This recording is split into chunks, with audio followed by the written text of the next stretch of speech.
ఆరాధనా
మరొకసారి మన హృదయంతరంగంలో నుంచి అయ్యా నిండు హృదయంతో నిన్ను మాత్రమే ఆరాధిస్తాను, నిన్ను మాత్రమే ఘనపరుస్తాను. నా ప్రాణాత్మ దేహములతో నీ ఎదుట లొంగిపోతున్నానయ్యా. అయ్యా నా తలంపు నా ఆలోచనలన్నీ నీ ఆధీనంలో పెట్టుకోండి. నన్ను నీ సిలువ చాటును మరుగుపరచండి అయ్యా. నా నోటికి నోరుగా మీరుండి ప్రభా, శక్తి కలిగిన నీ యొక్క వాక్కును విడుదల చేయండి. ప్రతి వారిని ఈ ఆరాధనలో నీ శక్తితో నీ ప్రభావముతో తాకవు, బలపరచో, స్వస్థపరచో, మేలు చేసో, విడుదలనిచ్చో, వేల కోట్ల కృతజ్ఞతాస్తుతులు చెల్లించుకుంటున్నాను. మా మధ్యలో బలముగా సంచరిస్తున్న పరిశుద్ధాత్మ తండ్రి, నీకే కృతజ్ఞతాస్తుతులు చెల్లించుకుంటున్నాం తండ్రి. అయ్యా ఈ ఆది నుంచి అంతవరకు మీరే అధ్యక్షతను వహించండి. నీ స్వరము విప్పిన ఆయన నాతో మాతో మా అందరితో మీరే మాట్లాడి మమ్మల్ని బలపరచమని, మమ్మల్ని క్రమపరచమని, సరిచేయమని, మమ్మల్ని ఆశీర్వదించి మహిమను అందుకోమని యేసయ్య నామమున నడుచున్న పరలోకపు తండ్రి, ఆమేన్, ఆమేన్. దయచేసి అందరం కూర్చుందాం. మరొకసారి మన ప్రభు రక్షకుడైన యేసుక్రీస్తు నామములో కూడి వచ్చిన మీలో ఉన్న ప్రతి ఒక్కరికి కూడా నా ప్రత్యేకమైన వందనాలు. దేవునికి స్తోత్రం. హల్లెలూయా, హల్లెలూయా. ప్రభు ఎంతో గొప్పవాడు. ప్రతిదినం అనుదినము కూడా ఆయన ప్రేమ మన పట్ల కనపరిచి ఒక దినంలో నుంచి ఒక దినంలోనికి క్షేమకరంగా ఆయుష్కాలమును అనుగ్రహించి నడిపిస్తున్న దేవాతి దేవునికి మహిమ కలుగును గాక. ఆమేన్. హల్లెలూయా, హల్లెలూయా. ప్రభువుకి ఏమిచ్చినా మన రుణం తీర్చిన నిండు హృదయముతో దేవాతి దేవుణ్ణి స్తుతించాలా, దేవుణ్ణి ఘనపరచాలి, దేవుని ఎదుట మనం సాగిలపడాలా, నమ్మకంగా జీవించాలా. దేవునికి స్తోత్రం. హల్లెలూయా, హల్లెలూయా. చూడండి పరిశుద్ధ గ్రంథంలో నుండి ప్రసంగి గ్రంథం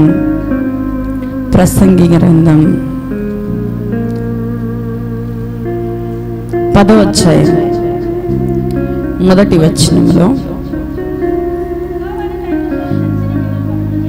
బుక్కవాని తైలములో చచ్చిన ఈగలు పడుట చేత అది చెడు వాసన కొట్టును, కొంచెం బుద్ధిహీనత త్రాసులో ఉంచిన ఎడల జ్ఞానమును ఘనతను తెలగొట్టును. దేవునికి స్తోత్రం.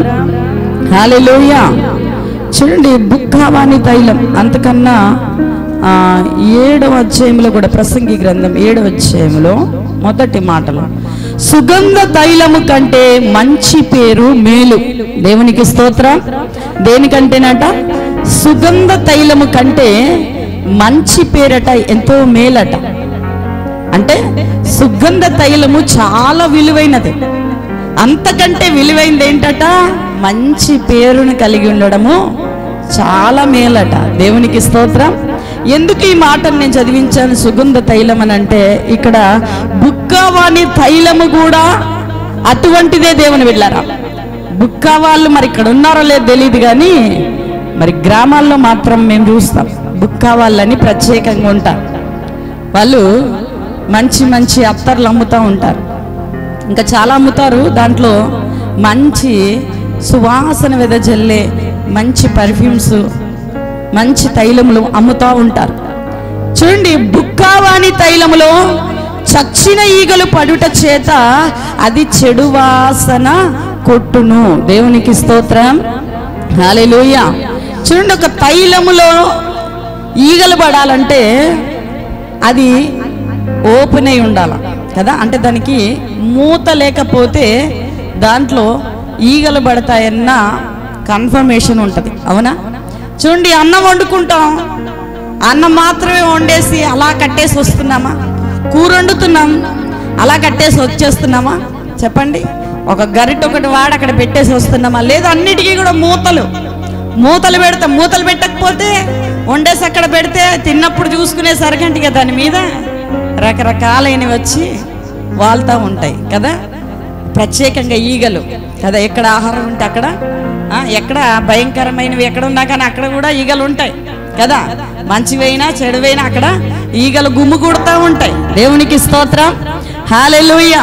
చూడండి, అలాగా మరి దేని మీదైనా కానీ కొన్నిసార్లు అయితే ఆ టీలల్లో చూస్తూ ఉంటాం, ఎందుకంటే ఈగలు ఎక్కువ ఉన్న చోట్ల ఎందులో పడుతుందో తెలియదు. అది మా చిన్నప్పుడు పొయ్యి కర్రలు పొయ్యి వాడినప్పుడు బయటకు బొగ్గులు తీసి మా అమ్మ ఏం చేస్తుందంటే కెటిల్లో అక్కడ టీ కాసేది అన్నమాట, కెటిల్లో పెట్టేది బయట నిప్పుల మీద. ఎప్పుడైనా మూత మిస్ అయిపోయి ఎక్కడైనా కనబడకుండా ఉండిపోయింది అని అంటే ఆ మూత తీసేసి ఉన్న దాంట్లో ఈగలు వచ్చి పడేవి. చూసుకోకుండా కప్పులో వేస్తే తాగుతున్నలో నోటి దగ్గర నుంచి కూడా చూడకుండా అయ్యో నా కప్పులో పడింది, మీ అందరి కప్పులో పడింది అన్నట్టు కూడా ఏం చేస్తారంటే ఈగ తీసేసుకొని తాగుతారు. ఎవరైనా ఈగ తీసేసుకొని తింటారా? లేదు. ఏం చేస్తారు? ఉన్నదంతా కూడా పారబోయడానికే తప్ప తినడానికి ఉపయోగకరంగా ఎంత మాత్రం కూడా ఉండదు. దేవునికి స్తోత్రం, హల్లెలూయా.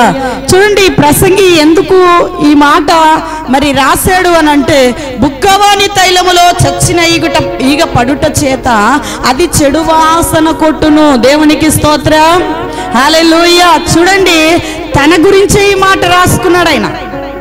ఎందుకనంటే ఈ ప్రపంచంలో ఎక్కడా లేని, ఎవరికి లేని గొప్ప జ్ఞానం ఎవరికి ఉన్నదంటే సొలొమోనుకే ఉంది. ఎందుకనంటే దేవుని దగ్గర అడిగి పొందుకున్నాడు. దేవుడే ఇచ్చింది ఏదైనా కానీ చాలా శ్రేష్టంగా ఉంటుంది. ఎక్కడికి ఎటు దిక్కు వెళ్ళినా కానీ నీ అంతటి జ్ఞానవంతుడు ఎక్కడ ఉండడయ్యా, నీకు అంతటి గొప్ప జ్ఞానం. ఎందుకనంటే దేవుడే ప్రత్యక్షమై ఏమన్నాడు, నీకేం కావాలని అడిగితే అతను ఏమన్నాడు? వెండిని కోరుకోలే, బంగారాన్ని కోరుకోలే, ఐశ్వర్యాన్ని, ఘనతని, కీర్తిని కోరుకోలేదు. కానీ ఏం కోరుకున్నాడంటే జ్ఞానం కోరుకున్నాడు. దేవునికి స్తోత్రం. చూడండి, మొదటి రాజుల గ్రంథం 3వ అధ్యాయం 8వ వచనం నుండి మనము చూసినట్లయితే, మొదటి రాజుల గ్రంథం 3వ అధ్యాయము 8వ వచనం నుండి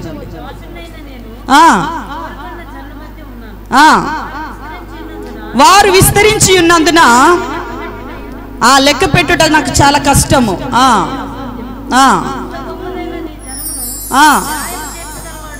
న్యాయం తీర్చగలవాడెవడు? కాబట్టి మంచి చెడ్డలు వివేచించడానికి, దేనికటండి? దేనికి? మంచి చెడ్డలు వివేచించడానికి.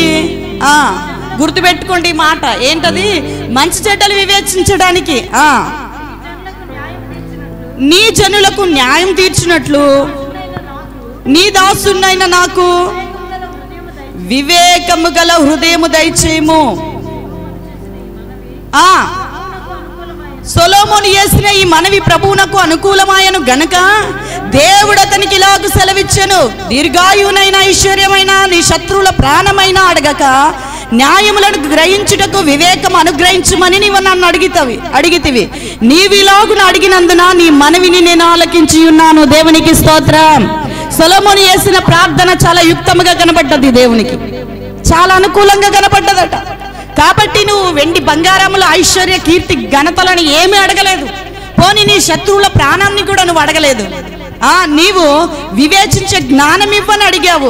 బుద్ధి వివేకములు గల హృదయమును నీకు ఇచ్చుచున్నాను. దేవునికి స్తోత్రం. సొలొమోనుకి ఏముందండి? బుద్ధి ఉంది, వివేకం ఉంది, గొప్ప జ్ఞానం ఉన్నది. దేవునికి స్తోత్రం. పూర్వీకులలో నీ వంటి వాడు ఒక్కడునూ లేడు, ఇక మీదట నీ వంటి వాడు ఒక్కడు కూడా ఉండడు. మరియు నీవు ఐశ్వర్యమును ఘనతను ఇమ్మని అడగకపోయినను నేను వాటిని కూడా నీకు ఇచ్చుచున్నాను. గట్టిగా చప్పట్లు కొడుతూ దేవుని నామమును మహిమపరదాం. దేవునికి స్తోత్రం. గడిచిన శుక్రవారం కూడా మనం ధ్యానం చేసింది ఇదే కదా. మధ్యలోనే ముగించాను కానీ ఇవన్నీ చెప్దాం అనుకున్నా. చూడండి, సొలొమోను అడగనివి ఇచ్చాడు దేవుడు కదా. క్రీస్తులో తన ఐశ్వర్యం చొప్పున మన ప్రతి అవసరత తీర్చే దేవుడు. దేవుని బిడ్డలారా, అడిగినవే ఇవ్వట్లేదు దేవుడు, అడగనివి కూడా ఎన్నో ఇస్తా ఉన్నాడు. దేవునికి స్తోత్రం. మనం గ్రహించడం లేదు కానీ అడగనివి ఎక్కువ ఉన్నాయి మన దగ్గర. దేవుణ్ణి అడగనివి ఎక్కువ ఉన్నాయి మన దగ్గర. అలాగే సొలొమోను అడిగింది జ్ఞానం అయితే, బుద్ధి వివేకములు కలిగిన హృదయము, నీకు గొప్ప జ్ఞానము, అలాగే నువ్వు అడగని ఐశ్వర్య ఘనత కీర్తిని కూడా నేను నీకు ఇచ్చుచున్నాను. దేవునికి స్తోత్రం. హల్లెలూయా. నీ వంటి వాడు ఒక్కడు కూడా భూమి మీద ఉండడు. ఇంకా ఏమంటూ, మరియు నీ దినములన్నింటిలో రాజులలో నీ వంటి వాడొక్కడు కూడా ఉండడు. దేవునికి స్తోత్రం. హల్లెలూయా. కాబట్టి అడిగేవే అడగాల. అప్పుడు మనం అడగని కూడా మనం పొందుకుంటాం. దేవునికి అనుకూలమైనవి అడిగినప్పుడు దేవుని బిడ్డలారా, మనకు కావలసినవన్నీ కూడా దేవుడు ఇస్తాడు. దేవునికి స్తోత్రం. మధ్యలో గుర్తుపెట్టుకోమన్నది ఏంటి? మంచి చెడ్డలను వివేచించే జ్ఞానాన్ని కూడా నేను నీకు ఇస్తున్నానని చెప్పి అడిగాడు సొలొమోను. కాబట్టి దేవుడు ఇచ్చేశాడు. అడిగిన వానికి ధారాళంగా ఇచ్చే దేవుడు. యాకోబు పత్రిక 1:5 ఏముంది? ఎవరికైనా జ్ఞానం కొదువైతే నన్ను అడగాలి, అడిగిన వానికి కాదనక లేదనక ధారాళముగా దయచేయగలిగిన దేవుడైన దేవునికి స్తోత్రం. హల్లెలూయా. మరి అడిగినప్పుడు సొలొమోను అత్యధికమైన కృపను, జ్ఞానమును, బుద్ధి వివేకము కలిగిన హృదయమును దేవుని దగ్గర నుండి పొందుకున్నాడు. దేవునికి స్తోత్రం. అసలు ప్రసంగి గ్రంథం మొదలు పెట్టడం ఎలా మొదలు పెట్టాడండి అతను? ఇంత గొప్ప జ్ఞానము కలిగిన వాడు ఏమని మొదలు పెట్టాడండి? దావీదు కుమారుడు యెరూషలేములో రాజునై ఉండిన ప్రసంగి పలికిన మాటలు వ్యర్థం వ్యర్థమని ప్రసంగి చెప్పుచున్నాడు. వ్యర్థం వ్యర్థం, సమస్తం వ్యర్థమే. మొదలు పెట్టడం చూడండి. జ్ఞానం ఎక్కువైపోతేనట్టు ఏదో అంటారు కదా, కాకరకాయ కీకరకాయ అన్నట్టుగా. చూడండి, సమస్తం వ్యర్థం అంటే దేవుడు వ్యర్థమైనది సృష్టించాడా? చెప్పండి. దేవుడు సృజించిందంతా కూడా వ్యర్థమేనా? వేస్టేనా అంతా కూడా? చూడండి, సమస్త జ్ఞానమును దేవుడు ఇచ్చిన తర్వాత ఆ జ్ఞానమును దేవుడు చూడండి ఆ సొలొమోను ఎలా వాడుకున్నాడు. ఈ రోజుల్లో ఎదుటోళ్ళకు ఇలా వేలు పెట్టి మాట్లాడడానికి ఇష్టపడతా ఉన్నారు. ఈ ప్రసంగి ఈ సొలొమోను చూడండి చాలా గొప్పవాడే. నిజంగా తనని తాను, తన లోపాలని తాను చెప్పుకుంటున్నాడు, తనని తాను విమర్శ చేసుకుంటున్నాడు. అత్యంత జ్ఞానాన్ని బట్టి వాడు దొంగ, వీడు దోపిడిదారుడు, వీళ్ళు వ్యభిచారి, వాళ్ళు వేశ్యలు ఇలాగనడం లేదు కానీ తనను, తన జీవితాన్ని ఒక మాదిరిగా చూపిస్తా ఉన్నాడు. దేవునికి స్తోత్రం. హల్లెలూయా, హల్లెలూయా. అసలు రాజుగా పట్టాభిషేకం చేయడానికి కూడా సొలొమోనుకి దేవుడు ఏం చూశాడో ప్రథమ ఫలము కాదు కదా. బెత్షెబకు రెండో సంతానముగా ఉన్నాడు. కానీ దావీదుతో దేవుడు మాట్లాడి చూడండి సొలొమోనుని అభిషేకించేలాగా దేవుడు చేశాడు. సొలొమోను పట్ల దేవుడు ఎంతో ప్రేమ కలిగి ఉన్నాడు. దేవుని బిడ్డలారా, ఒక ప్రత్యేకమైన ప్రణాళికతో సొలొమోనుని అక్కడ లేవనెత్తినట్టుగా కనబడతా ఉన్నది. దేవునికి స్తోత్రం. సొలొమోనుని ఎంతగానో ప్రేమించాడు. దావీదుకు ముందుగానే తెలియజేశాడు, నీ పితరులతో చేసినట్టు కాదు, ఇదిగో నీ కుమారుడికి నేను తండ్రిగా ఉంటా. ఎంత గొప్ప వాగ్దానం అండి. నీ పితరులు విడిచిపెట్టినట్టు కాదు, సొలొమోను నీ కుమారుణ్ణి నేను విడవక శాశ్వతమైన కృపతో నేను తోడుగా ఉంటా, విడవక అతన్ని నేను ప్రేమిస్తానని ముందుగానే తండ్రికి మాట ఇస్తా ఉన్నాడు. దేవునికి స్తోత్రం. అంటే సొలొమోనుని ఎంత ప్రేమించాడండి. అప్పుడు సొలొమోనునైనా ఇప్పుడు మనందరినీ కూడా అంతకంటే ఎక్కువగానే ప్రేమిస్తా ఉన్నాడు. దేవుని బిడ్డలారా, దేవునికి స్తోత్రం. హల్లెలూయా, హల్లెలూయా.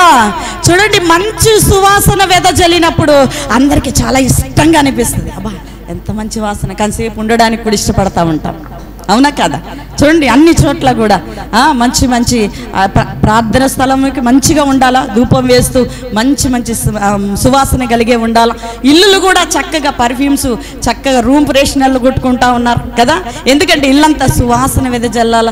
ఎవరైనా కొత్తగా గెస్ట్లు వచ్చినప్పుడైతే మరీ ఎక్కువ కొడతారు. ఎక్కడైనా కంపు ఉంటే సింకుల దగ్గర, మూలల్లో, అక్కడ ఇక్కడ, బట్టల దగ్గర, వదిలిన బట్టల దగ్గర. ఎందుకంటే ఆ కంపు ఇంట్లోకి రావద్దు, వచ్చిన వాళ్ళు పీల్చి మళ్ళీ అక్కడి నుంచి అక్కడ గుమ్మంలోంచి వెళ్ళిపోకూడదని ఇళ్లల్లో కూడా ఫ్రెషనర్లు కొట్టి, రూమ్ ఫ్రెషనర్లు కొట్టుకుంటా ఉంటారు. కదా. ఎక్కడికైనా వెళ్తే చూడండి, రైల్వే స్టేషన్లోనైనా అక్కడక్కడ మురిగ్గా ఉండే చోట కూడా ఏవో పౌడర్లు అది చదువుతూ మంచి వాసన వచ్చేలాగా చేస్తూ ఉంటారు.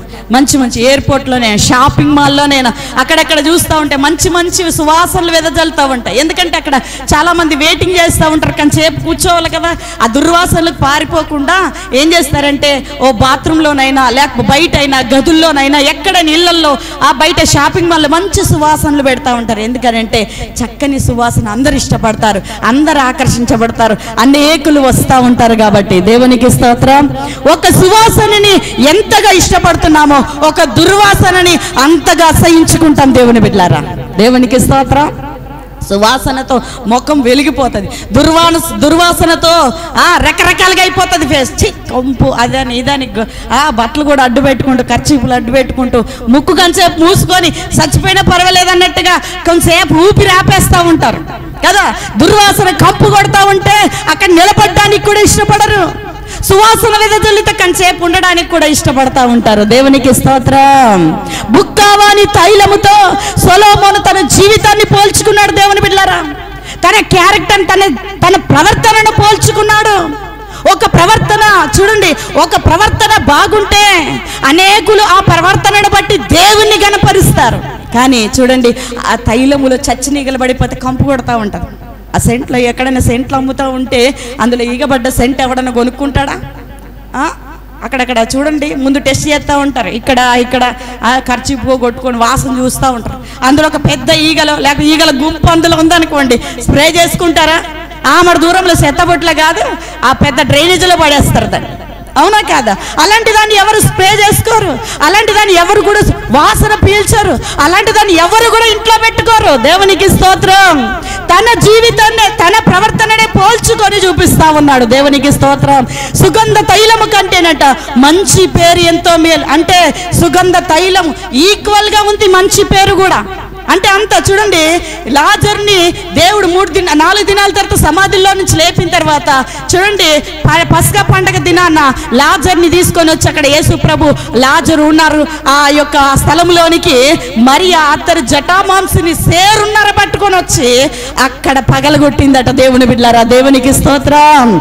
హల్లెలూయా, హల్లెలూయా. యోహాను సువార్త 12వ అధ్యాయము 1 నుంచి 3 వచనాలు కూడా మనం ధ్యానం చేసుకుంటే, యోహాను సువార్త 12వ అధ్యాయం, మృతుల్లో నుండి లేపిన లాజరును,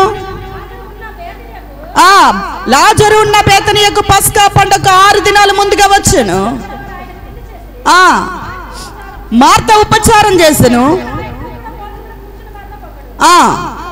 అప్పుడు మిక్కిలి విలువ గల జటామాంసి అత్తరు ఒక సేరున్నర ఎత్తు తీసుకొని యేసు పాదాలకు పూసి తన తల వెంట్రుకలతో తుడిచింది. అప్పుడు ఏం జరిగింది? ఇల్లు అత్తరు వాసనతో నిండెను. దేవునికి స్తోత్రం. హల్లెలూయా, హల్లెలూయా. ఆ అత్తరు వాసన కట్ట ఇల్లంతా కూడా సువాసన వెదజల్లిందట. దేవునికి స్తోత్రం. హల్లెలూయా. అత్తరు వాసన. దేవుని బిడ్డలారా, ఇల్లంతా కూడా ఆ రోడ్డు మీద పోయేటోళ్ళకు కూడా అబ్బా ఈ వాసన ఏంటి, ఈ వాసన ఏంటి, ఇంత సువాసన కలిగింది ఏంటి? ఈ ఇంటిలో ఏమైనా సందర్భమా? ఈ ఇంటిలో ఏమైనా విశేషమా? ఈ ఇంటిలో ఏంటి ఇంత సువాసన ఏంటి? ఈ ఇంట్లో మాత్రమే ఈ సువాసన ఏంటి? అక్కడికి వెళ్ళి చూసిన వారందరూ ఆ సువాసనను వెంబడించి ఆకర్షింపబడి వెళ్ళిన వారందరూ కూడా యేసుని చూశారు. యేసు పక్కనకు వచ్చిన లాజర్ని చూశారు. దేవునికి స్తోత్రం. హల్లెలూయా. సువాసన రాకపోతే జనులందరూ ఆశ్చర్యంతో చూసేవారా చెప్పండి? సువాసన కలిగి మన జీవితాలు నింపబడకపోతే, సువాసనతో మన గృహాలు నింపబడకపోతే, సువాసనతో మందిరాలు నింపబడకపోతే ఎవరైనా ఆకర్షింపబడతారా? మురికి గల చోట్లకి ఎవ్వరు రారు, సువాసన కలిగిన చోట్లకి అందరు వస్తారు. అయితే ఏం చేద్దాం మనం? 4-5 సెంటు బాటిల్ తెచ్చి ఇక్కడ బలకూడదామా? లేదంటే మంచి మంచి రూమ్ స్ప్రేలు తీసుకొచ్చి మందిరం అంతా స్ప్రే చేద్దామా? అది కాదు దేవుని బిడ్డలారా. ప్రసంగి సొలొమోను రాస్తున్న మాట ఏంటంటే, బుక్కావాని తైలముతో తన జీవితాన్ని పోల్చుకుంటున్నాడు. బుక్కవాడు అనేక పూలని తీసుకొని వచ్చి దాంట్లో ఉన్న సువాసనలు తీయడానికి ఎంతో కష్టపడతాడు. ఎంతో కష్టపడి చక్కని తైలాన్ని తయారు చేస్తాడు, చక్కని పర్ఫ్యూమ్స్ని తయారు చేస్తారు. దేవునికి స్తోత్రం. హల్లెలూయా. మన దేవుడు కూడా చూడండి, మన జీవితం పట్ల ఆయన ఎంతో కష్టం ఉంది, ఆయనకి ఎంతో కష్టం ఉంది. దేవుని బిడ్డలారా, మనల్ని కూడా ఒక మంచి సువాసన గల తైలముగా దేవుడు చేశాడు. ఈ సువాసన తైలం ఎలాగుండాలంటే అనేకులకు సువాసన వెదజల్లేదిగా ఉండాలి. దేవునికి స్తోత్రం. హల్లెలూయా, హల్లెలూయా. నువ్వు ఎక్కడ ఉంచబడ్డావంటే చూడండి, నువ్వు ఇక్కడ ఉంచబడ్డావంటే ఈ మందిరం అంతా సువాసన వెదజల్లాలి. నీవు ఒక గృహంలో ఉంచబడ్డావంటే ఆ గృహం అంతా కూడా సువాసన వెదజల్లాలి. నీవు ఒక వీధిలో ఉంచబడ్డావంటే వీధంతా కూడా సువాసన వెదజల్లాల. దేవునికి స్తోత్రం. మరి ఏ సువాసన వెదజల్లాలి? పౌలేమంటాడండి? పౌలేమంటాడు? నశించిపోతున్న వారి పట్లను 2 కొరింథీయులకు రాసిన పత్రిక 2వ అధ్యాయం 14-15 వచనాల్లో ఈ సువాసన ఏం సువాసన ఇది? 2వ కొరింథీయులకు రాసిన పత్రిక 2:14-15 మా ద్వారా ప్రతి స్థలమందును క్రీస్తును గురించిన జ్ఞానము యొక్క సువాసనను కనపరచుచు ఆయన యందు మమ్ముని ఎల్లప్పుడూ విజయోత్సవాలతో ఊరేగించుచున్న దేవునికి స్తోత్రం. దేవునికి స్తోత్రం. హల్లెలూయా, హల్లెలూయా. ఏమంటున్నాడండి? మా ద్వారా అంటే వాళ్ళ ద్వారా. వాళ్ళు ఏం మోసుకొని వెళ్తున్నారు? క్రీస్తు సువార్త. అదే సువాసన వారికి. చూడండి, మా ద్వారా ప్రతి స్థలమందును క్రీస్తును గురించిన జ్ఞానము. సొలొమోనుకు లేదా చెప్పండి? అందరికన్నా ముందే సొలొమోనుకి జ్ఞానం లేదా? జ్ఞానం లేదా చెప్పండి? అడిగాడు కదా, పొందుకున్నాడు కదా. పౌలు అంటున్నాడు, క్రీస్తును గురించిన జ్ఞానము యొక్క సువాసనను కనపరచుచు ఆయన యందు మమ్మును ఎల్లప్పుడూ విజయోత్సవాలతో ఊరేగించుచున్న దేవునికి స్తోత్రం. దేవునికి స్తోత్రం. హల్లెలూయా. మేము మురికొల్లమే, కానీ మాలో ఉన్న క్రీస్తు వెదజల్లుతా ఉంటే సువాసనేమో ఆయనది, ఘనతేమో మాది. అర్థమైందన్న వాళ్ళు దేవుని స్తుతించండి. దేవునికి స్తోత్రం. మేము మట్టివారమే, మట్టితోనే కదా చేశాడు. మేము మట్టివారమే, మాలో ఏం లేదు. మాలో క్రీస్తుని గురించిన జ్ఞానం ఉండడం వల్ల ఈ సువాసన క్రీస్తుది, ఘనత మాది. గట్టిగా చెప్పలు కొడదామా? దేవుని నామని మహిమపడదామా? దేవునికి స్తోత్రం. హల్లెలూయా. సువాసన ఎవరిదండి? యేసయ్యది సువాసన. ఘనత ఎవరికి? ఆయనను మోస్తున్న మనకి ఘనత. దేవునికి స్తోత్రం. ఇప్పుడు మొయ్యాలా లేదా? ఈ క్రీస్తు సువాసన కలిగి ఉండాలా లేదా? మన ఇంట్లో ఉన్న కాస్ట్లీ సెంటు బాటిల కంటే, దేవుని బిడ్డలారా, సుగంధ తైలము కంటే ఈ యొక్క క్రీస్తు ఒక్కడే మంచివాడు కాబట్టి ఆ మంచి పేరును కలిగి ఉండడం ఎంతో మేలు. దేవుని బిడ్డలారా, దేవునికి స్తోత్రం. బుక్కావాని తైలములో చచ్చిన ఈగలు పడుట చేత అది కంపు కొట్టేసింది. ఈగలు దేనికి సాదృశ్యం? శాపానికి సాదృశ్యం, ఉగ్రతకు సాదృశ్యం. ఎందుకంటే ఐగుప్తు దేశం మీదకి దేవాది దేవుడు ఈగల గుంపుని పంపాడట. దేవునికి స్తోత్రం. హల్లెలూయా. ఏం చేయడానికి? అలా ఉండి పెట్టడానికా? సర్వనాశనం చేయడానికి, ఊరంతా కంపు కొట్టడానికి. అది శాపానికి, ఉగ్రతకు సాదృశ్యం. దేవుని బిడ్డలారా, నిన్ను మంచు తైలం వల్ల, సుగంధ తైలం వల్ల, బుక్కావాని తైలం వల్లే నిన్ను నన్ను తయారు చేసిన దేవుడు. దేవుని బిడ్డలారా, ఇది ఆశీర్వాదకరంగా ఉండడానికే పిలువబడ్డది. దేవునికి స్తోత్రం. ఈ జీవితం దేనికండి? ఆశీర్వాదకరంగా ఉండడానికి పిలువబడ్డది. దేవుని ఉగ్రత కానీ, దేవుని కోపం కానీ, దేవుని శాపం కానీ మనలో ఉండడానికి పిలువబడలేదు. దేవుని బిడ్డలారా, దేవునికి స్తోత్రం. ఆ చచ్చిన ఈగలు పడటం చేత భయంకరమైన కంపు, కుళ్ళువాసన కొడుతుంది. అక్కడ ఎవడైనా ఉంటాడా చెప్పండి? 10 తులాల బంగారం తొడిగించుకున్నా వాళ్ళకు ఒక కుష్టి ఉన్నది అనుకోండి, వెళ్తారా దగ్గరికి? ఫ్రీగా ఒక 10 తులాలు తీసేసుకోండి అన్నా కానీ అది తీసుకోడు ఎవడు. నీ 10 తులాలు దేవుడు ఎరుకు, కానీ నువ్వు ముట్టింది కానీ మేము వేసుకుంటే మా శరీరం అంతా పురుగు తినేసుకుంటా పోతుంది. మేమే ఉండకపోతే నీ 10 తులాలు ఎందుకు? బతికి ఉంటే బలిసాకనే దీన్ని బతుకుతాం, కానీ నీ కుష్ఠరోగం ఇచ్చే 10 తులాల బంగారం మాకు వద్దంట. అవునా కాదా? దేవునికి స్తోత్రం. హల్లెలూయా. సుగంధి తైలము కంటే మంచి పేరు ఎంతో మేలు దేవుని బిడ్డలారా. బుకావాని తైలము వలె సువాసన వెదజల్లవలసిన మనము ఏ రీతిగా ఉంటున్నా, ఈ అంత్య దినాల్లో, ఆఖరి దినాల్లో మన జీవితం, మన ప్రవర్తన ఎలా ఉంది దేవుని బిడ్డలారా? దేవునికి స్తోత్రం. ప్రసంగి ఇంత గొప్ప మాటలు రాశాడు, తనని విమర్శించుకుంటారు, ఎవరిని విమర్శించలేదు. విమర్శించాడు చెప్పండి? ఈ రోజుల్లో కనబడుతుంది అయితే ఎక్కడెక్కడ అందరినీ విమర్శిస్తూ ఉంటారు. అది కనబడి అబ్బా పాస్టర్ గారు, సూపర్ పాస్టర్ గారు బాగా గద్దించారు, బాగా తిట్టారు, బాగా సరిచేస్తారు. మంచి వాక్యం, అనుకూలమైన వాక్యం, చక్కగా సరిచేసే వాక్యం ఒకటి తగలగానే చక్కగా పెట్టుకొని ముందు పెట్టుకొని ఇలా కాదు, అలా కాదు, ఇలా కాదు అని వర్ణిస్తూ ఉంటే ఆ కింద కామెంట్లు, వేల కొద్ది కామెంట్లు, సూపర్, మంచి మెసేజ్, గొప్ప మెసేజ్. ఇదా చెప్పండి? ఇదా మనం చేసేది? తప్పు చేయనోడు, పాపం చేయనోడు ఈ భూమి మీద ఉన్నాడా? తీర్పు తీర్చడానికి నీ చేతికి దేవుడు అప్పగించాడా? ఎవరి గురించి మాట్లాడడానికి మనం సరిపోం దేవుని బిడ్డలారా. దేవునికి స్తోత్రం. హల్లెలూయా. ఈ మధ్య ఒక వ్యక్తి, కొయ్యి ప్రాంతంలో ఉన్న వ్యక్తి వెళ్ళి ఒక షోలో పాల్గొన్నాడంట. అయితే ఇంకా నానా రకాలుగా పాపం చాలామంది వచ్చి అతన్ని విమర్శిస్తూ ఉన్నారు. నువ్వు అక్కడికి వెళ్ళావు, నువ్వు ఇక్కడికి వెళ్ళావు, దేవుని నామాన్ని అవమానపరిచావు, నువ్వు ఇలా చేసావు, అలా చేసావు అంటున్నారు.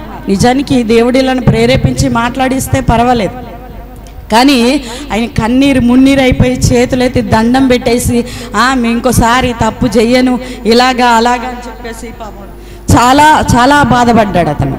దేవునికి స్తోత్రం. హల్లెలూయా. చూడండి, నీ సహోదరుడు ఏదన్నా తప్పు చేస్తే ఏం చేయమన్నాడు దేవుడు? పక్కకు పిలిచి వాడిని దండించి శిక్షించి సరిచేసి మరలా నువ్వు అతన్ని ప్రేమించు అని చెప్పింది. అవునా? వేలెత్తి చూపి నువ్వు ఇలా చేస్తావు, అలా చేస్తావు.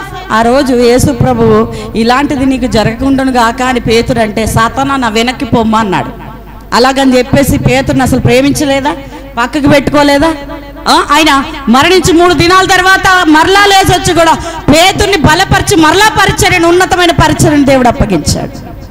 యూదా గురించి ఇలాంటి వాడు పుట్టకుండా ఉంటే బాగుండు అన్నాడు తప్ప, వెళ్ళిపోయి ఆయనే స్వయంగా ఒక తాడు తెచ్చి ఆడు కొనుక్కున్న పొలంలోనే ఆయన ఊరే చంపలేదు. చంపాడా చెప్పండి?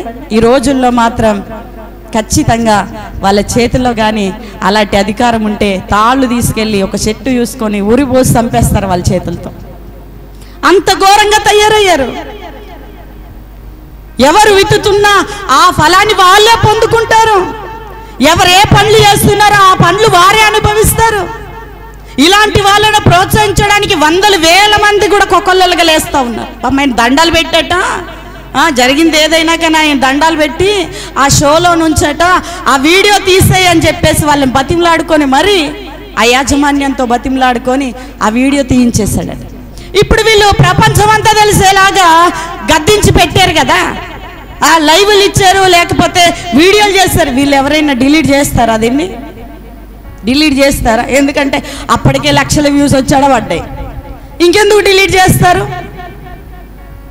నిజానికి చూడండి, ఆనాడు తొలి దినాల్లో యేసుప్రభు అంటే ఏంటో తెలుసుకున్న దినాల్లో ఒక వీధిలో ఒక దేవుణ్ణి నమ్ముకున్న ఒక వృద్ధురాలికి వ్యతిరేకంగా మాట్లాడాలంటే గడగడ వణికిపోయేవారు. ఎందుకంటే ఆవిడ కన్నీరు గార్చి ప్రార్థన చేస్తుంది, అవి ఏమన్నంటే తిరిగి మనకేమన్నా జరుగుద్దేమో అని భయపడిపోయేవారు. ఈ విమర్శనాత్మకమైనవి ఎక్కువైన తర్వాత ప్రపంచమంతా తెలిసేలాగా ఒకళ్ళకు 10 మంది లేసిపోయి దేవుడి గురించి ఏ మాత్రం సిగ్గు శరం లేకుండా మాట్లాడడానికి కొకొల్లమైన ప్రజలు లేసిపోయారు. ఇంత మాత్రం ఇంచు మాత్రం కూడా భయం లేకుండా దేవుడు అంటే అసలు ఇలా చేస్తారా, ఇలా చేసిన వాళ్ళు ఇలాగన్నా పర్వాలేదా, ఇలాగంటున్న వారు ఉన్నారు కదా, మనం కూడా ఇలాగంటే పర్వాలేదా అన్నట్టుగా 10 మందికి 10,000 మంది పోగైపోయి లేసిపోయి ఇష్టానుసారంగా దేవుని నామాన్ని ఉచ్చరిస్తా, విమర్శిస్తా, హేళన చేస్తా, నవ్వుల పాలు చేస్తూ ఉన్నారు. ఈ అవకాశం ఇచ్చింది విమర్శించే వాళ్ళు. అయితే ఆ షోలో ఉన్న వాళ్ళని ఎవరిని దేవుడు ప్రేమించట్లేదన్నమాట. వాళ్ళెవ్వరు కూడా దేవునికి అక్కర్లేదన్నమాట. వాళ్ళు ఇప్పుడు ఏమని ఆలోచిస్తారు? ఈ వీడియోలలో వాళ్ళ ఫోటోలతో సహా తంబనెల్ వేసుకొని పెట్టుకుంటే ఆ వీడియోలో ఉన్న వాళ్ళు ఏమనుకుంటారు? ఓహో, క్రీస్తుని అంగీకరిస్తే ఇదలా మా పుట్టకూటిది, మా పని పోతుందా, మా ఉద్యోగం పోతుందా, మేము ఇలాంటివి చేయకూడదా, ఇలా రోడ్ల పాలు చేసేస్తారా అనుకుంటారా లేదా? వాళ్ళు దేవుని దగ్గరకు వస్తారా? ఇక అన్ని తెలిసిన వాడు అలా చేస్తున్నాడంటే ఏమన్నా అనుకోవచ్చు. కానీ చూడండి, ఏమీ లేనోడు కూడా వాడు కూడా సందేహించి దేవునికి దూరం పారిపోయేలాగా ఎవరు చేస్తున్నారండి? విమర్శించే వాళ్ళు చేస్తున్నారు. అలాంటి వారికి అనుకూలించొద్దు మీరు కూడా. అలాంటి వాళ్ళకి ఎవరికో చెప్పట్లేదు, నేను నా సంఘానికే నేర్పించుకుంటున్నా. అలాంటి వాళ్ళకి ప్రోత్సహించొద్దు.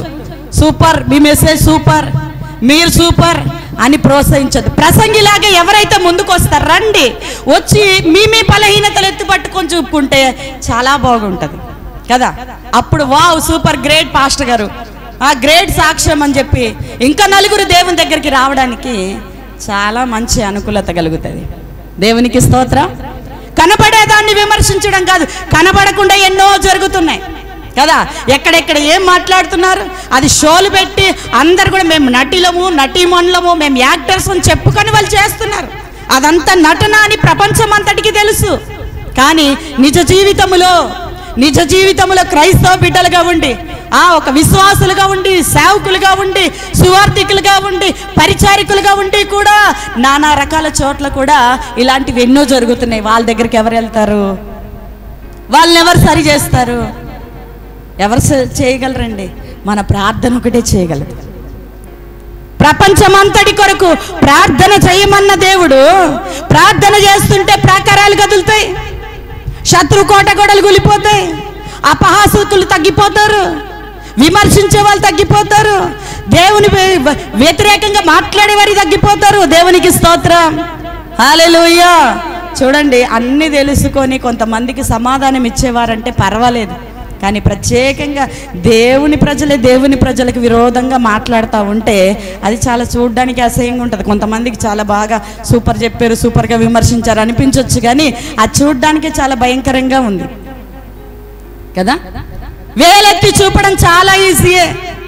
అసలు పాపం చేయని వాడు ఎవడైనా ఉన్నాడా? రోమీయులకు రాసిన పత్రిక 3:23 దేవుని బిడ్డలారా, అందరూ పాపం చేసి ఉన్నారు, అందరూ పాపం చేసి దేవుడు అనుగ్రహించే మహిమనట పొందలేకపోతా ఉన్నారు. దేవునికి స్తోత్రం, హల్లెలూయా. కానీ పాపం చేసిన ప్రసంగి ఈ సొలొమోను తన జీవితం గురించి చెప్తున్నాడు. నేను దేవుని దృష్టికి ఎంతో ఘనముగా దేవుడిని నన్ను ఎంచి, దావీదు పుట్టిన పిల్లలు ఇంతమంది ఉంటే నన్ను తీసుకెళ్లి సింహాసనం ఎక్కించాడు దేవుడు.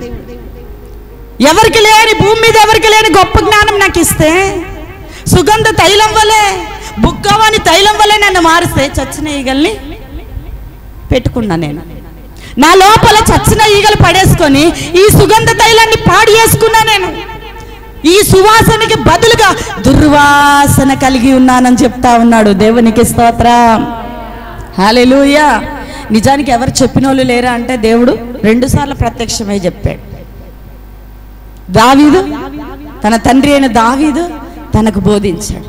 తల్లి బెత్షెబా బోధించింది, నాయనా అన్య స్త్రీల వైపు వెళ్ళొద్దు, వాళ్ళ వైపు చూడొద్దు అని. చూడండి, మొదటి రాజుల గ్రంథం 3వ అధ్యాయం, మొదటి రాజుల గ్రంథం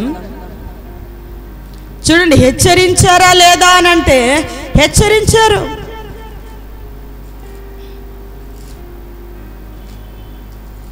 ముందుగా 2వ అధ్యాయం మొదటి వచనం చదువుదాం. మరణకాలం సమీపించగా దావీదుకు అతని కుమారుడైన సొలొమోనుకి ఇలాగ ఆజ్ఞ ఇచ్చాడు.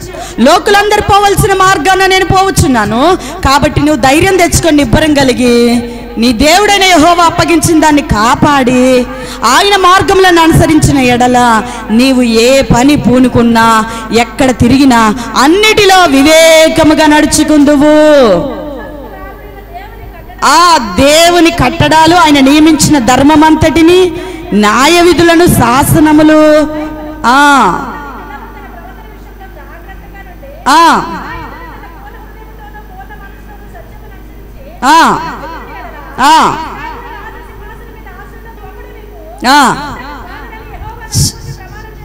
చాలండి. దేవునికి స్తోత్రం, హల్లెలూయా. చూడండి, ఆయన మరణకాలం సమీపిస్తూ ఉంటే కుమారుడికి ఏం బోధించాలో కూడా అన్నీ బోధించాడు. నువ్వు అటెళ్ళొద్దు ఇటెళ్ళొద్దని చాలా జాగ్రత్తలు కూడా దేవుడు చెప్పాడు. దేవునికి స్తోత్రం, హల్లెలూయా. చూడండి 11వ అధ్యాయంలో కూడా, మొదటి రాజుల గ్రంథం 9, 11 ఈ 2 అధ్యాయాల్లో కూడా దేవుడు చూడండి 9వ అధ్యాయంలో సొలొమోను యెహోవా మందిరమునకు రాజనగరును కట్టుటయు తాను చేయకోరిన తగినదంతటిని చేయటం ముగించిన తర్వాత గిబియోన్లో ప్రత్యక్షమైనట్లు 2వ మారు యెహోవా సొలొమోనుకు ప్రత్యక్షమై అతనితో ఇలాగు సెలవిచ్చాను, నా సముఖమందు నువ్వు చేసిన ప్రార్థనలన్నీ నేను అంగీకరించి తిని నా నామమును అక్కడ సదాకాలం ఉంచుటకు నీవు కట్టించిన ఈ మందిరం పరిశుద్ధపరిచి ఉన్నాను. నా దృష్టియు నా మనస్సు ఎల్లప్పుడూ అక్కడ ఉండును. నీ తండ్రి అయిన దావీదు నడుచున్నట్లు నీవు కూడా యథార్థుడవై నీతిని బట్టి నడుచుకొని నేను నీకు సెలవిచ్చిన అంతటి ప్రకారము చేసి నా కట్టడలు విధులు అనుసరించిన ఎడల. దేవునికి స్తోత్రం. ఈ 9వ అధ్యాయం అంతా కూడా దేవుడు చాలా చక్కగా ఐగుప్తు రాజైన ఫరోని వెంబడించొద్దు, వాడిని వెంబడించొద్దు, వాళ్ళ యొక్క పిల్లల్ని నువ్వు పెళ్లిళ్ళు చేసుకోవద్దు అని స్పష్టంగా రాశాడు. కానీ చూడండి 3వ అధ్యాయంలో ఆయన చేసిన పని ఏంటంటే, 3వ అధ్యాయము 1వ వచనం నుండి చూడండి, ఏదైతే చెయ్యొద్దు అన్నాడో అదే చేయడానికి సొలొమోను పరిగెడతా ఉన్నాడు. దేవునికి స్తోత్రం. తండ్రి తల్లి అలాగే దేవాది దేవుడు 2 మార్లు ప్రత్యక్షమై ఏవైతే జాగ్రత్తలు చెప్పాడు, ఎలాగైతే ఉండొద్దు అన్నాడో అలాగే ఉండడానికి పరిగెడతా ఉన్నాడు. ఏమనుకున్నాడంటే, కొద్దిసేపు దేవుడనే అంశాన్ని పక్కన పెట్టేసి దయ్యంతో సహవాసం చేద్దాం, లోకంతో సహవాసం చేద్దాం, లోకంలో ఉన్న వాటన్నిటిని అనుభవిద్దాం అని అనుకున్నాడు. ఉంది కదా జ్ఞానం, బోల్డ్ జ్ఞానం ఉంది, బోల్డ్ సంపద ఉంది, సింహాసనం ఉంది, కిరీటం ఉంది, నాకేం కావాలి, ఇంకా కావలసినవన్నీ అయిపోయినాయి కదా, ఒక్కసారి లోకాన్ని రుచి చూద్దాం అనుకున్నాడు. ఏదైతే చెయ్యొద్దు అన్నాడో చూడండి అదే చేయడానికి చూడండి ఐగుప్తు రాజైన ఫరో కుమార్తెను పెళ్లి చేసుకొని అతనికి అల్లుడాయను. తన నగరును యెహోవా మందిరం యెరూషలేము చుట్టూ ప్రాకారములను కట్టించి ముగించిన తర్వాత ఫరో కుమార్తెను దావీదుపురంకు రప్పించెను. ఆ దినముల వరకు యెహోవా నామం కట్టింపబడిన మందిరము లేకపోగా జనులు ఉన్నత స్థలముల యందు మాత్రము బలులను అర్పించుచూ వచ్చిరి. తన తండ్రి అయిన దావీదు నియమించిన కట్టడలను అనుసరించుచు సొలొమోను యెహోవా యందు ప్రేమయుంచెను గాని ఉన్నత స్థలముల యందు అతడు బలులు మాత్రం అర్పించుచు ధూపము వేయుచు నుండెను. దేవునికి స్తోత్రం. దేవుణ్ణి అనుసరించినంత కాలం, దేవుణ్ణి వెంబడించినంత కాలం ఎవరికి ఎటువంటి కష్టం కలగదు. దేవుని బిడ్డలారా, ఎప్పుడైతే దేవుని మార్గాలు విడిచి వేరొక మార్గాన్ని అనుకుంటామో విపరీతమైన శ్రమలు విస్తరిస్తాయి. దేవునికి స్తోత్రం, హల్లెలూయా. ఎందుకు తిరగొద్దు అన్నాడు? ఆ ఫరో కుమార్తెల వైపు తిరగొద్దు, అన్య స్త్రీల వైపు ఎందుకు తిరగొద్దు అన్నాడు? 11వ అధ్యాయంలో మీరు చూసినట్లయితే మొయాబీలు, ఎదోమీలు, అమ్మోనీలు, సిదోనీలు, హిత్తీలు అను జనులు మీ హృదయములను తమ దేవతల తట్టు త్రిప్పుదురు గనుక వారితో సహవాసము చెయ్యకూడదనియు వారిని మీతో సహవాసం చెయ్యకూడదనియు యెహోవా ఇశ్రాయేలుకు సెలవిచ్చి ఉన్నాడు. దేవునికి స్తోత్రం, హల్లెలూయా. చదవండి. ఫరో కుమార్తెనే కాకుండా ఇంకా ఆ జనుల్లోనే ఇంకా అనేక మంది స్త్రీలనట పర స్త్రీలను మోహించి ఇక్కడ ఆగండి ఒక్క నిమిషం. దావీదు ఏం చెప్పాడు? మోషే ధర్మశాస్త్రంలో ఇచ్చిన ప్రతి ఆజ్ఞను కూడా మీరిపోకుండా జాగ్రత్తగా నడుచుకో. నువ్వు దేవుణ్ణి నీ పూర్ణ హృదయంతో నీవు స్తుతించినప్పుడు, సాగిలపడినప్పుడు, నువ్వు ఏ పని పూనుకున్నా ఆ పనిలో నీకు విజయాన్ని దేవుడిస్తాడు. ఖడ్గ భయం లేకుండా, శత్రు భయం లేకుండా, ఏ పీడ పిశాసులు లేకుండా చక్కగా సింహాసనం అప్పగించి చక్కని మార్గాన్ని తెరిచి సొలొమోనుకి దేవుడు అప్పగిస్తే ఏం చేశాడు? ఫరో కుమార్తెనే కాకుండా ఇక్కడ అనేక మంది పరస్త్రీలను మోహించాడట.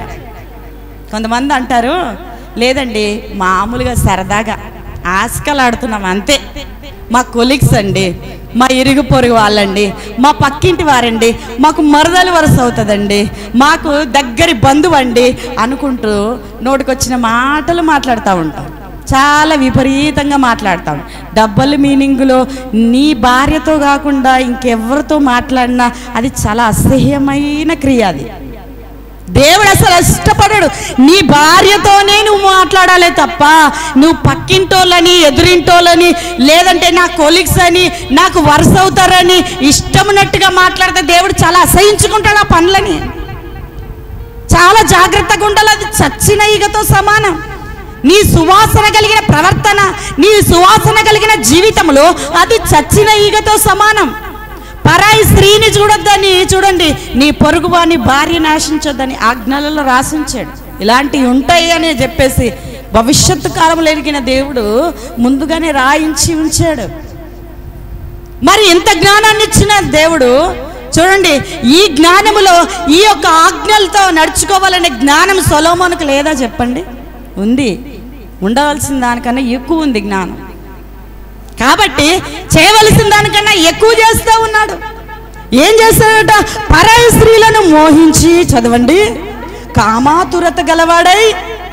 అబ్బో చూడండి, ఏది దాచుకొనక ఎంత బాగా రాయించాడో పరిశుద్ధాత్మదేవుడు. ఏమంటున్నాడు? కామాతురత గలవాడై వారిని ఉంచుకొని చూవచ్చెను. అతనికి 700 మంది రాజకుమార్తెలైన భార్యలను 300 మంది ఉపపత్నులు కలిగి ఉండిరి.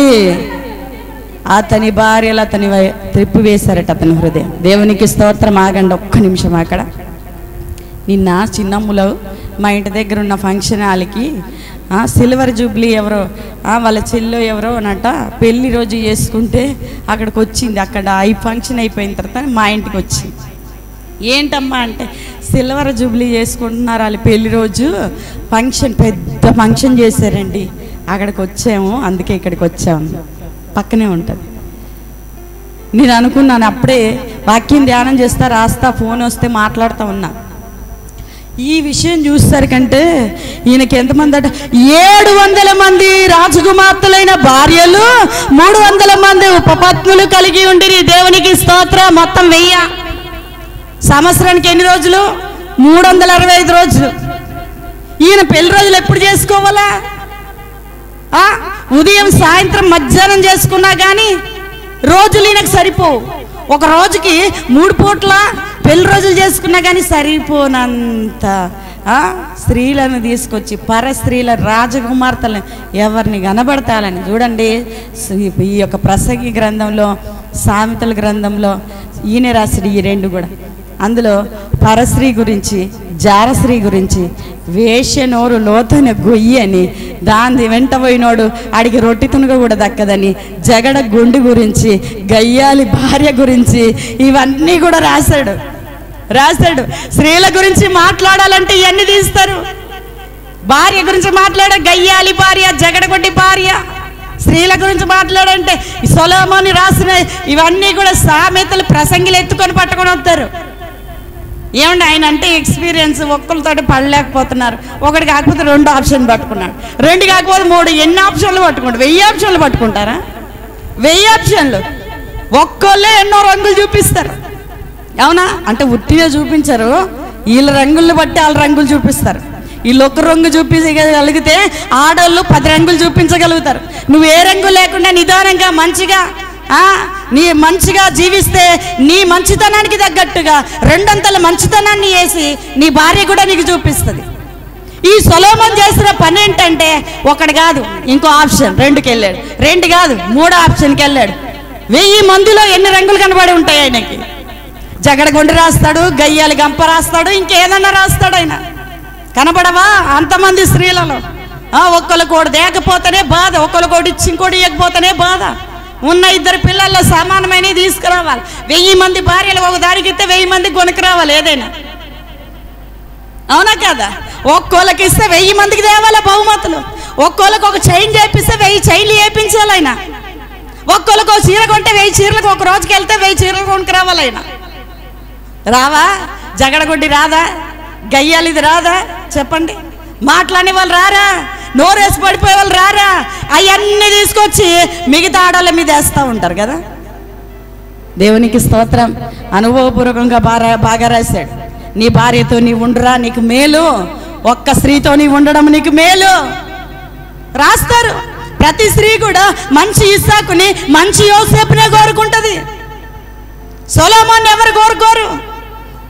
1000 మందిని తీసుకొచ్చి, నాతో పాటు 900 మందిని తీసుకొచ్చి పెట్టాలి అని ఎవరు కోరుకుంటారు ఎవరైనా?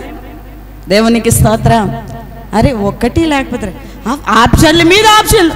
వీళ్ళలో ఇది బాగాలేదంటే ఇంకోటి బాగాలేదంటే ఎన్ని ఆప్షన్లు. 1000 వరకు వెళ్తే జీవితం అంతా వ్యర్థం అనకపోతే ఏమంటాడండి?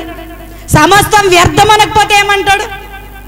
సుగంధ తైలంలో ఈగలు పడాయి అనకపోతే ఇంకేమంటాడండి చెప్పండి? ఈగలు ఒక్కట 2 1000 ఈగలు పడ్డాయి. అందులో 1000 ఈగలు పడ్డాయి. ఒక్క ఈగ పడితేనే ఉన్న తప్పెల్లో ఉన్నదంతా టీ అని తొంపేస్తారు. 1000 ఈగలు పడితే వాంతి వేసుకుంటారు. చేసుకోరా? 1000 ఈగలు ఒక దగ్గర ఉంచుకొని చూడండి ఎలాగుంటుంది. వాంతి వేసుకుంటారు.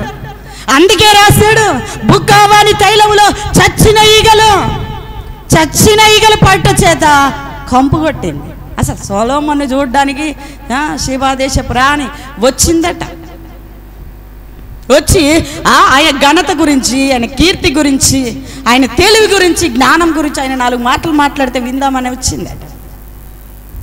అలాంటి రాజులు వెతుక్కుంటూ అతను కట్టిన దేవాలయమును, అతను ఏర్పాటు చేసిన వాటన్నిటిని చూడడానికి వచ్చి బతుకుతే ఇలా బతకాలయ్యా అనేలాగా దేవుడు చేస్తే బతకూడదు, ఇలాంటి బతుకు ఎవ్వరు కూడా, ఏ నీచమైన వాళ్ళు కూడా బతకూడదు అన్నట్టుగా చేసి పెట్టేశాడు. దేవునికి స్తోత్రం. ఏంటట? కామాతురత గలవాడై వారిని ఉంచుకొనుచు వచ్చాను. అతనికి 700 మంది రాజకుమార్తెలైన భార్యలు, 300 మంది ఉపపత్నులు కలిగి ఉండరు. అతని భార్యలు హృదయాన్ని త్రిప్పివేశారు. సొలొమోను వృద్ధుడైనప్పుడు అతని భార్యలు అతని హృదయమును ఇతర దేవతల తట్టు తిప్పగా అతని తండ్రి అయిన దావీదు హృదయం వల్ల అతని హృదయము దేవుడైన యెహోవా ఎడల యథార్థము కాకపోయేను. దేవునికి స్తోత్రం. హల్లెలూయా. యథార్థంగా అనుసరించాలి, నీతితో యథార్థముతో అనుసరించాలి అని దేవుడైన యెహోవా రెండవసారి ప్రత్యక్షమే చెప్పాడు. నువ్వు నా ఎడల నీవు యథార్థంగా నీతితో నీవు నడుచుకోవాలా అని చెప్పాడు. మరి చనిపోతుండగా తన తండ్రి చేసే ఉపదేశాన్ని నీవు మరవద్దు, తల్లి చెప్పే బోధను త్రోసివేయద్దు. దేవునికి స్తోత్రం. ఎందుకు రాశాడు అనుకున్నారు? ప్రతి సామెతల్లో తీసుకోండి, నిమిషానికి గుర్తు చేశాడు. ఏంటి? నీ తండ్రి చెప్పే బోధను మర్చిపోకు, నీ తల్లి చెప్పే బోధను విడిచిపెట్టకు. వాళ్ళు నేర్పించేవేవి కూడా నువ్వు మర్చిపోకు, విడిచిపెట్టకు అని ఎందుకు చెప్పాడు? ఎందుకు మాటికి గుర్తు చేశాడు? దేవునికి స్తోత్రం. ఈ యథార్థతను, నీతిని కానీ విడిచిపెడితే దేవుని బిళ్ళరా, నీ సువాసన కలిగిన జీవితము ఎలాగైపోతుంది? చచ్చిన ఈగలు పడ్డ భయంకరమైన దుర్వాసనగా ఆ ఈగల కంపుటే నువ్వే మారిపోతావు. ఏసై ఈ 1000 కాదు ఎన్నున్నాయో తెలియదు. ఇప్పుడు మన దాంట్లో 1,00,000 ఉన్నాయో, 1,00,000 ఉన్నాయో. ఈ ఈగల దండు, ఈగల గుంపు, ఈగల దుర్వాసన దగ్గర నుండి ఏసై పారిపోడా? ఆయన పరిశుద్ధ స్థలంలో నివసించే దేవుడు, ఆయన పారిపోడా? దేవునికి స్తోత్రం. హల్లెలూయా. ఒకడు వచ్చాడట, పరిగెత్తుకొని వచ్చి ఆయన మార్గం లేని, సద్బోధకుడా నిత్య జీవానికి నాకు మార్గం తెరుపు. సత్పురుషుడు అని ఎలా చెప్తున్నావు నువ్వు? నన్ను దేవుడు ఒక్కడే సత్పురుషుడు అన్నా. సద్బోధకుడా అంటే సత్ప్రవర్తన, మంచి ప్రవర్తన, మంచి బోధకుడు. యేసయ్య ఒక్కడిలోనే మంచి ఉంది. దేవుని బిడ్డలారా, యేసయ్య ఒక్కళ్ళలోనే పరిశుద్ధత ఉంది, యేసయ్య ఒక్కళ్ళలోనే నీతి ఉంది. నీవు ఎలాగుండాలట? శాస్త్రుల నీతి కన్నా, పరిసయ్యుల నీతి కన్నా నీలో ఉన్న నీతి ఇంకెక్కువ ఉండాలట. అలలో ఏముంటుందండి? యేసు ప్రభువుని అనుసరించే వారిలోనే అంతకంటే ఎక్కువ నీతి ఉంది. దేవునికి స్తోత్రం. మత్తయి సువార్త 5వ అధ్యాయం 20వ వచనంలో చూడండి. మత్తయి సువార్త 5వ అధ్యాయం 20వ వచనంలో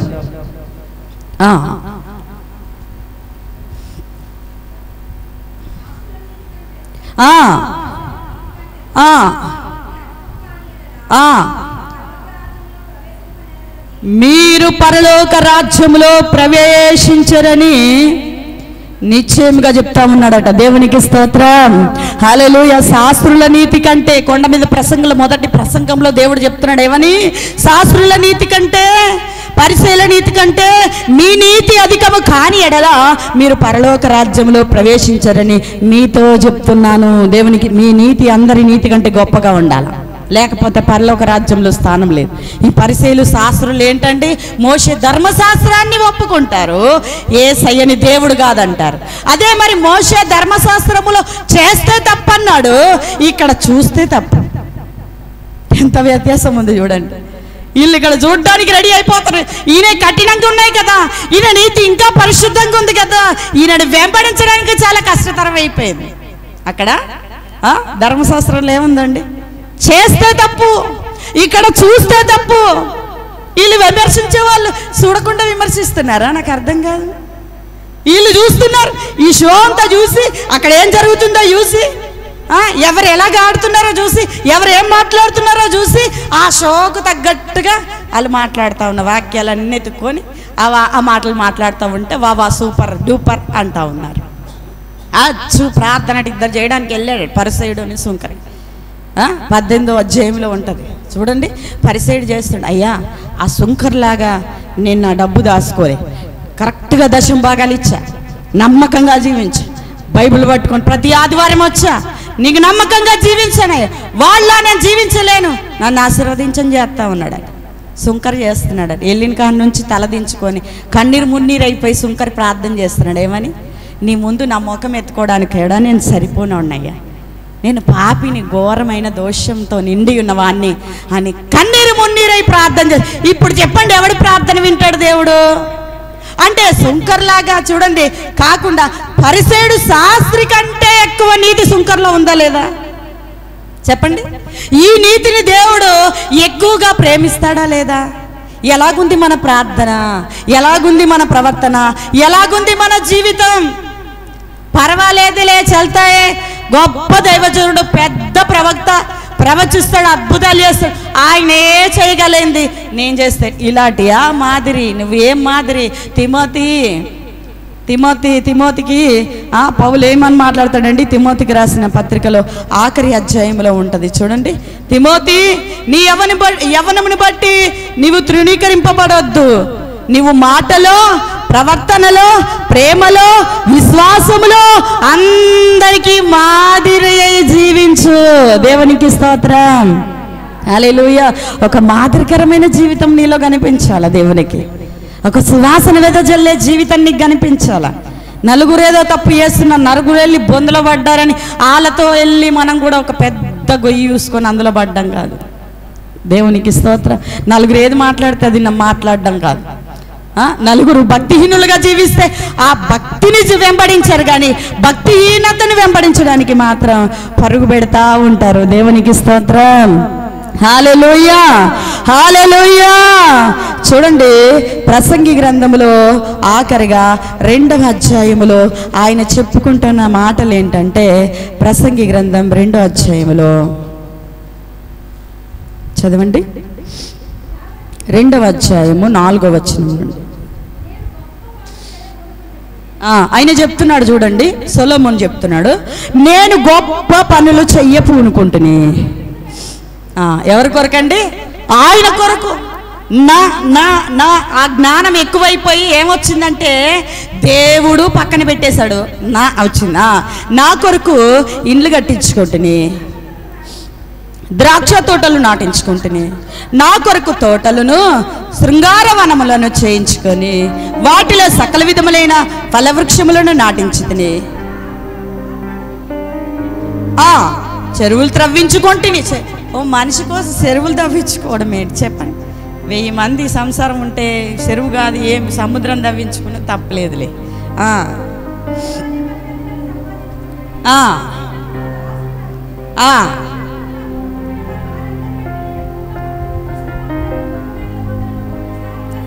సంపాదించుకుంటుని, నా కొరకు నేను వెండి బంగారములను రాజులు సంపాదించు సంపాదన ఆయా దేశంలో దొరుకు సంపత్తును కూర్చుకుంటుని, గాయకులను గాయకురాలను ఆయనకెవరికే. అబ్బో ఇంకా చెప్తున్నాడు చూడ, బహుమంది ఉపపత్నులను ఉంచుకొంటిని, నాకు ముందు యెరూషలేమందున్న వారందరికంటేను నేను గడునుడై అభివృద్ధి నందుతిని, నా జ్ఞానము నన్ను ఇన్ని చేసినా నా జ్ఞానం నన్ను విడిచిపోయి. నిజమే, ఆయనలో జ్ఞానం ఉన్నది లేదన్నవాడెవడు? జ్ఞానం ఉంది లేదన్నవాడెవడు? చెప్పండి. అన్నం వండేమో, ఇప్పుడు వండి చేసి వచ్చాను, లేదన్నవాడెవడు? తింటే కదా గిన్నె ఖాళీ అవుతుంది, తింటే కదా దానికి ఉపయోగం. తినకుండా అట్లనే పెట్టండి, రేపటికి పెట్టండి, ఎల్లుడికి పెట్టండి, 10 రోజులైనాక మూత తీయండి, నెల రోజులైనాక మూత తీయండి, ఇంకొక 6 నెలలు అయ్యాక మూత తీయండి. అదే అన్నం, అదే గిన్నె, ఈరోజు వండిందే. సంవత్సరం ఆఖరి రోజు తీద్దాం అనుకొని తీసామనుకోండి, ఏముంటుంది? రకరకాల పురుగులు ఉంటాయి. బూజు బట్టి చండాలమే. జ్ఞానం లేదన్నవాడెవడు? సొలొమోనుకి జ్ఞానం లేదన్నవాడెవడు? ఉంది, దాచబడ్డది. దేవుని కొరకు వాడటంలే, సొంతగా నా కొరకు చెరువులు తవ్వించుకున్నా, నా కొరకు వెండి బంగారాలు, నా కొరకు నివాసాలు కట్టుకున్నా, నా కొరకు గాయకులు నేర్పచ్చు, నా కొరకు ఇవి చేసుకున్నా, నా కొరకు ఉపపత్నులు ఉంచుకున్నా. దేవుడనే మాట లేదు. జ్ఞానము నన్ను విడిచిపోలేదు. నా కన్నులు ఆశించిన వాటిలో దేన్ని చూడకుండా నేను అభ్యంతరము చెయ్యలేదు.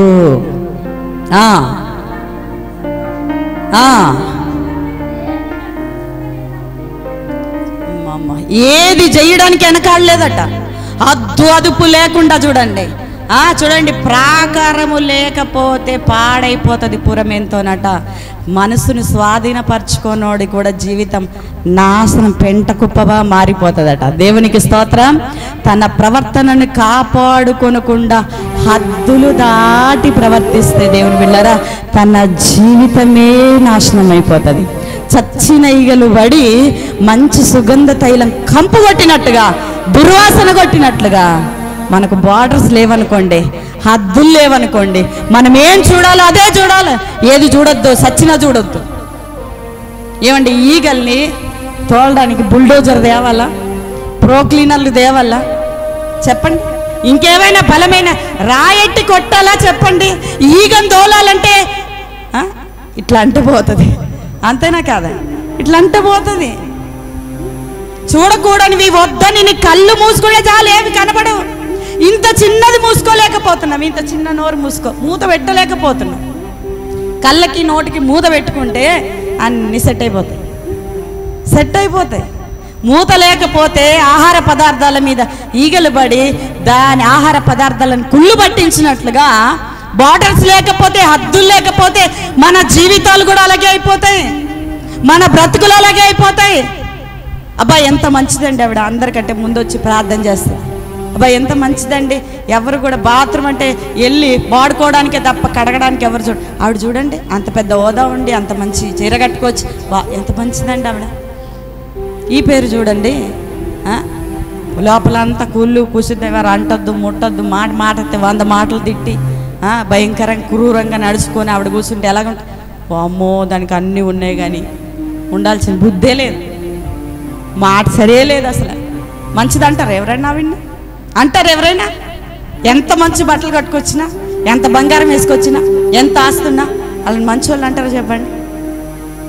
నీ దగ్గర బాత్రూమ్ గడిగిన క్రీస్తు యొక్క ప్రేమ నీలో ఉందని సువాసన వెదజల్లుతుంది. క్రీస్తు సువాసన కావాలి మనకు. లోకరీత్యా ఉన్న పర్ఫ్యూమ్స్ స్మెల్ కాదు. ఏం కావాలి? ఇలాగంటే పోతుంది. ఇక జాగ్రత్తలు కూడా చెప్పాడు. సామెతలు ప్రసంగి చదవండి, ఎప్పుడు కూడా ప్రతి వారం కూడా చెప్తున్నా, చదువుతున్నారో లేదో వారం అంతా చదవాలి, 1కి 10 సార్లు చదవాలి. ఏమంటున్నాడు? బాగా ఆకర్షణీయంగా నీకు కనబడ్డదనుకో, బాగా నీవు టెంప్టేషన్ గురైతే, అన్న, అక్క, చెల్లి, తమ్ముడు, ఈ మాటలు అనుకోడు, దూరం అయిపోండి. నీ సహోదరుని చూడు, అందులో నీ తమ్ముడిని చూడు, నీ అన్నని చూడు. నువ్వు జాగ్రత్త పడు, కంచేసుకో. నీకు ఆ కంచె వేసుకుంటే ఆ కంచెని దాటి ఎవడరా, నేను ముట్టువాడు నా కనుగుట్టు ముట్టునట్టు అన్నాడు. అయ్యా, నీ నీతి నా మీద ఉంచు, నీ పరిశుద్ధత నా మీద ఉంచు, నీ క్రీస్తు సువాసన నాలో ఉంచు అని అడగాల. బయట కొనుక్కొని 1000 రూపాయలు పెట్టి కొనుక్కొని సువాసన వెదజల్లేటివి కాదు మన యేసయ్య చేసింది. కల్వరి సిలువలో చూడండి, ఆయన చేసిన యాగం ఎంత గొప్పదంటే, అపోస్తులైన పౌలు రాస్తాడు ఎఫెసీయులకు రాసిన పత్రిక, ఈ ప్రసంగి దగ్గర అట్లనే ఉంచండి, 5వ అధ్యాయం 2వ వచనము. ఎఫెసీయులకు రాసిన పత్రిక 5వ అధ్యాయం. పరిమళ వాసనగా ఉండుటకు తన్ను తాను దేవునికి అర్పణముగా బలిగా అప్పగించుకొనెను. దేవునికి స్తోత్రం. గట్టిగా చప్పట్లు కొడుతూ యేసయ్య నామానికే మహిమను చెల్లిద్దాం. దేవుని బిడ్డలారా, దేవునికి స్తోత్రం. ఏంటట? యేసయ్య మనల్ని ప్రేమించాడు. దేవుని బిడ్డలారా, మరి యేసయ్యను మనం ప్రేమిస్తే, యేసయ్య మనల్ని ప్రేమించి, లోకాన్ని ప్రేమించి, తనకున్న సమస్తమును కూడా పెంటగా ఎంచుకొని పక్కన పెట్టి ఉన్నత పరలోక సుఖ భోగమునంతా విడిచిపెట్టి మన కొరకు దాసుని స్వరూపం ధరించి భూమి మీదకి వచ్చాడు. ఆయనే పరిమళ సువాసనగా. ఏంటండి పరిమళ సువాసన? నిలువెల్ల దెబ్బలు, భయంకరమైన ముళ్ళ బాధలు, కొరడా దెబ్బలు, శిరస్సు మొదలుకొని కాళ్ళ వరకు రక్తము దారలైపోయింది. ఏం సువాసన వచ్చిందండి? ఏం సువాసన వచ్చింది? అదే క్రీస్తు సువాసన. ఆయన రక్తములో నుండే మనకు విమోచన, ఆయన రక్తము వల్ల, ఆయన గాయాల వల్లే మనకు విడుదల, స్వస్థత, రక్షణ. దేవుని బిడ్డలారా, ఇలాంటి సువాసనను కలిగి ఉండాలి. సొలొమోనుకి ఇచ్చిన జ్ఞానం కూడా అదే. దేవుని తేజస్సు మహిమను దింపగలిగిన మందిరము కట్టి ఆయన జీవితంలో చచ్చిన ఈగలను పడేసుకుంటే లాభం ఏముందండి? ఎంత మంచి ఇల్లు కట్టుకొని మూలన చెత్త కుప్ప పెట్టుకుంటే, పాడైపోయినాయి, కంపు కొట్టి దుర్వాసన పెట్టి ఓ మూలన పెట్టుకోండి, ఇల్లంతా మంచిగా తుడిసి తడుగుడ్లెట్టి దూల్పు అన్నీ నీట్గా శుభ్రంగా చేసి మూల చెత్త ఉందనుకోండి, దాని నుంచి ఇల్లంతా దుర్వాసనకు పడుతుంది. కొట్టదా? ఎంత మంచి భవనం అయితే ఏంటి, ఎన్ని లక్షలు పెడితే ఏంటి చెప్పండి? రావాల్సిన క్రీస్తు సువాసన లేకుండా ఈగల దండు దాంట్లో వచ్చి పడి ఈగల కంపు కొడతా ఉంటే ఇష్టపడతా. నీ పక్కకున్న మనుషులే ఇష్టపడరు. నీ ఇంట్లో నీ సొంత రక్త సంబంధికులు, నీ ప్రేమించిన ప్రియులే ఇష్టపడరు. దేవుడు నిన్నెక్కడ ఇష్టపడతాడు? దేవుడు నిన్నెక్కడ అంగీకరిస్తాడు? తండ్రికి ఇష్టముగా ప్రియముగా యేసుక్రీస్తు భూమి మీద జీవించాడు. దేవుని బిడ్డలారా, ఆయన చిత్తం చేయడానికి మనలాగా మానవ శరీరమే. మనకొచ్చే శోధనలన్నీ వచ్చాయి. ఆయనకి మనకంటే ఎక్కువగా శ్రమలు అనుభవించాడు. ఆయన భరించాడు, సహించాడు. ఈగల గుంపును దగ్గరికి రానివ్వలేదు. ఎన్నో మార్లు పడిపోవడానికి అవకాశం ఉంది. అపవాది అరణ్యంలో కొనిపోయి నానా రకాల ఇబ్బందులు పెట్టింది. అనేక జనములను రేపి తరిమింది. రాళ్లతో కొట్టడానికి ప్రయత్నం చేసింది. అయినా ఎక్కడన్నా విడిచిపెట్టాడా తన పరిశుద్ధతను? తన సువాసనను మర్చిపోయాడా? ఏమంటాడు? క్రీస్తు మిమ్మును ప్రేమించి పరిమళ సువాసనగా ఉండుటకు మన కొరకు, మనందరి కొరకు దేవుని బిడ్డలారా, తన్ను తాను దేవునికి అర్పణగా బలిగా అర్పించబడ్డాడు. అప్పగించుకున్నాడు ఆయన. నీవేం అప్పగించుకుంటున్నావు? ఎవరికి అప్పగించుకుంటున్నావు చెప్పండి? మన తెలివిని ఎవరికి అప్పగిస్తున్నాం? మన క్రీస్తు ప్రేమను ఎవరికి అప్పగిస్తున్నాం? మన క్రీస్తు సువాసనకి ఎవరికి అప్పగిస్తున్నాం చెప్పండి? ప్రసంగి మాటలు మీరు చదువుకోండి. సామెతల ప్రసంగి 2 చదివేశాను. 2 వారాల నుంచి బాగా ధ్యానం చేశాను. ఇది నాకు ఒక 3 వారాల క్రితమే పరిశుద్ధాత్మ దేవుడు నాకు ఇచ్చాడు. కానీ ఏది ఇచ్చినా కానీ దాని గురించి ఎక్కువగా ధ్యానం చేసి ప్రార్థించకుండా ఏది ప్రకటించాను. అమ్మో, ఎంత ఆంతర్యం అంటే అసలు ఎంత జ్ఞానము, ఏం చేశాడు? ఎంత జ్ఞానం ఏం చేశాడు? మనం శరీరానికి ఉన్న వాసనే, మన జీవితంలో ఉన్నదే, మన పైదే అన్నీ చూసుకుంటున్నాం. నిజంగా క్రీస్తుకు సువాసన వలె మనల్ని మనం అప్పగించుకున్నామా? యేసయ్య మనలో ఉంటే దేవుని బిడ్డలారా, నేను ఆఖరిగా ఒక్క మాట చెప్పి నేను ముగిస్తాను. చూడండి, ఆఖరి ఒక మాట జాగ్రత్తగా వినండి. పరిశుద్ధాత్మ మనలో ఉంటే, దేవుని బిడ్డలారా, నాకు తెలిసిన ఒక సత్యం చెప్తాను. మనలో దేవుని పరిశుద్ధాత్మ ఉంటే పరిశుద్ధంగానే జీవిస్తాం. ఒకవేళ చెడ్డ ఆత్మ మనలో ఉంటే చెడ్డ పనులే చేస్తాం. ఇప్పుడు ఏ ఆత్మ ఉందో మనమే పరీక్షించుకోవాలి. మనలో అల్లరి చేసే ఆత్మ, దుఃఖపెట్టే ఆత్మ, అసహించుకునే ఆత్మ ఉంటే అసహ్యకరమైన కార్యాలే చేస్తాం. లేదు, నీలో ఉన్నది పరిశుద్ధ ఆత్మ అయితేనే పరిశుద్ధంగా జీవించడానికి ప్రయాసపడతాం. నలిగిపోతావు, కొట్టబడతావు, గాయపరచబడతావు. ఎన్ని వచ్చినా కదలవు, మెదలవు. దేవుని బిడ్డలారా, ఎవరి గురించైనా విమర్శ చేసేటప్పుడు, ఎవరి గురించైనా మాట్లాడేటప్పుడు ఒకసారి మనమే కాదు, మన పక్కన యేసయ్య ఉన్నాడు అని ఒకసారి ఊహించుకొని మాట్లాడాలి. ఒకసారి యేసయ్య మన పక్కన ఉన్నాడు అని ఊహించుకొని మాట్లాడాలి. అప్పుడు నోరు సరిగ్గా ఉంటుంది. అవునా? మనం పాపంలో పడిపోము, మన సువాసనలో ఈగలు పడేయి.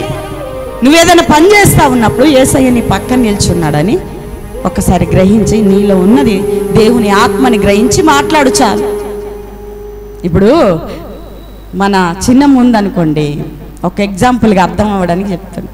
ఇంకొకళ్ళ గురించి తను ఒక విమర్శనాత్మకంగా మాట్లాడాలి అనుకొని మాట్లాడుతూ ఉందనుకోండి.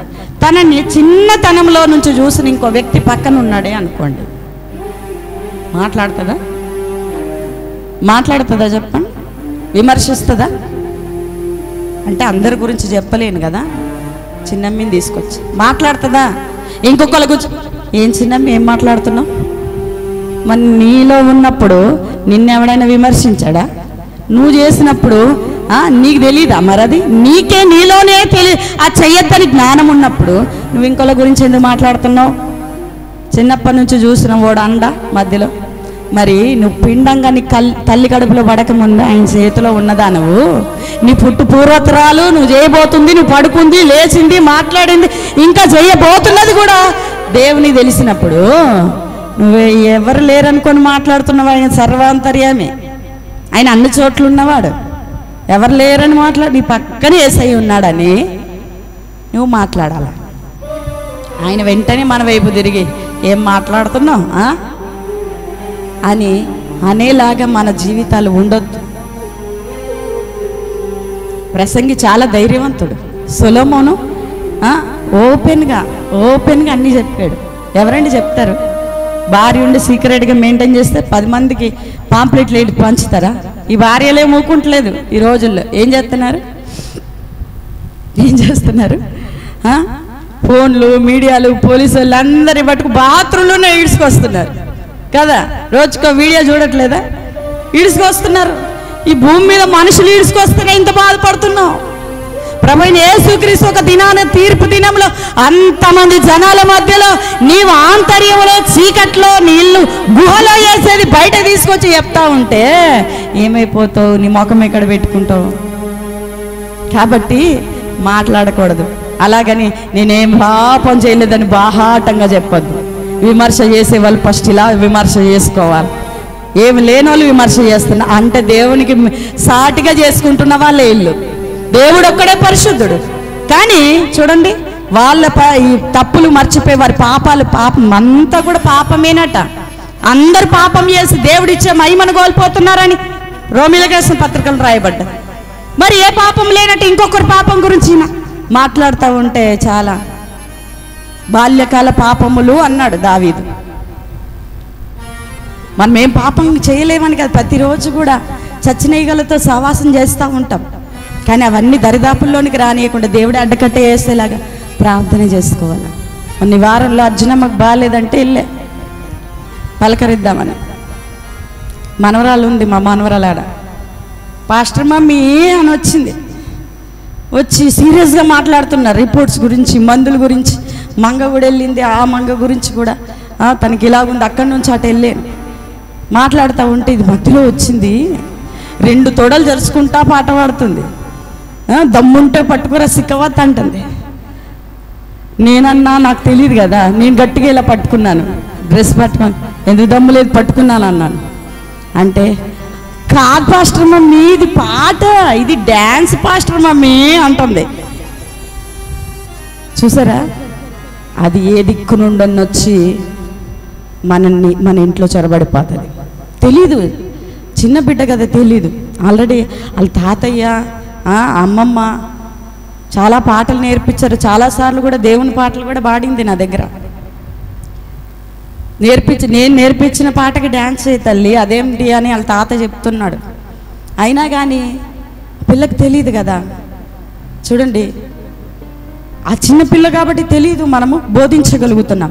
మనకు ఆల్రెడీ బోధించిన వాళ్ళు ఉన్నారు, మనము తెలుసుకున్న వారు ఉన్నాం.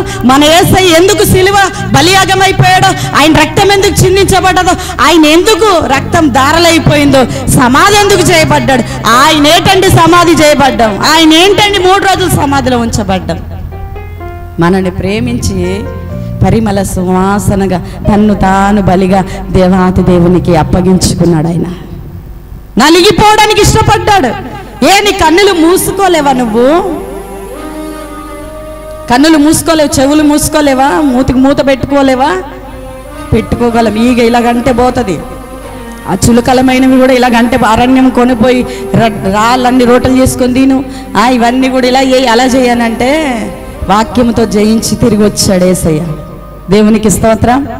అపవాదికి ఇలా ఈగ అంతే, ఈగకున్న శక్తి ఉంది ఆడికి అంతే. ఈగలా ఇలా తోలితే వెళ్ళిపోతాడు. ఈగలు రాకుండా పళ్ళ మీద ఏం పెడతారు? అక్కడ చూసుకోవట్లేదు, చూస్తాం కదా, పెద్ద జాలి బోర్లిస్తుంది. అయ్యా అది బోర్లించయ్యా నా మీద అని అడగడమే. ఏ ఈగలు చుట్టూ తిరగకుండా, ఏ ఈగల దండు నా మీద వచ్చి పడకుండా ఒక కంచె వేయ్యా, ఒక నెట్టేసి కాపాడయ్యా మమ్మల్ని. ఏ యొక్క అపరిశుద్ధత, అపవిత్రత, మచ్చ, డాగు, కలంకము లేని వధువు సంఘముగా మేము సిద్ధపడి రాజువైన నిన్ను ఎదుర్కొనే భాగ్యాన్ని మాకు దయచేయ్యా అని ప్రార్థన చేసుకోవాలి. దేవుని బిడ్డలారా, దేవునికి స్తోత్రం. హల్లెలూయా. ఎలా ఉంది మన పరిస్థితి? ఇప్పుడు మనల్ని మనం పరీక్షించుకుంటే ఎన్ని ఈగలు ఉన్నాయో దేవుడే చూపిస్తాడు. ఉన్నాయి అనుకున్నారా ఈగలు? కళ్ళ కదుపుకు పెట్టుకోలేని, నోటు కదుపు పెట్టుకోలేని, చేతుల కదుపు పెట్టుకోలేని, కాళ్ళ కదుపు పెట్టుకోలేని ఎన్నో ఈగలు వచ్చి పడ్డాయి. ఆల్రెడీ దేవుడు సుగంధ తైలమును, బుగ్గవాని తైలమును పాడి వేసుకున్న అనుభవాలు ఉన్న దేవుని బిడ్డలారా. ఆత్తరుబుడ్డి జటామాంసేరున్నరది ఇచ్చి పగలగొట్టిన తర్వాత ఇల్లంతా వాసన, కంపంతా బయటకు పోయింది, పాపమంతా కడిగి వేయబడ్డది.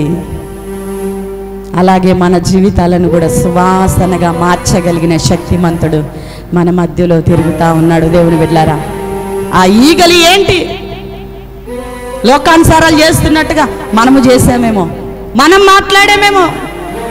రియాలిటీ షోలు, ఆ షోలు, ఈ షోలు అనుకొని చూసి ఆటతో పాటు ఎక్కిపించి అలాంటివే మాట్లాడి, అలాంటివే చేసి, అలాంటివే సావాసం చేసి, అలాంటిదే నడిచి, అలాంటివే చేసి చాలా ఈగల్ని తెచ్చి పెట్టుకున్నామేమో.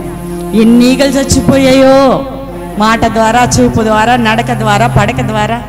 పరీక్షించుకుందామా దేవుని సన్నిధానంలో?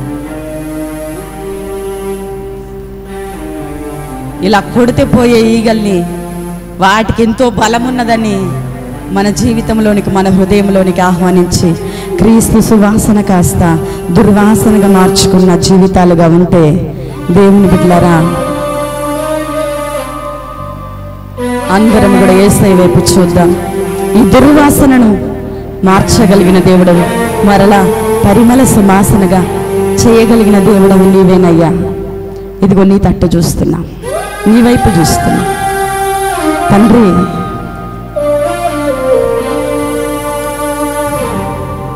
థ్యాంక్ యూ లార్డ్, నీకే స్తోత్రం. Thank you Jesus.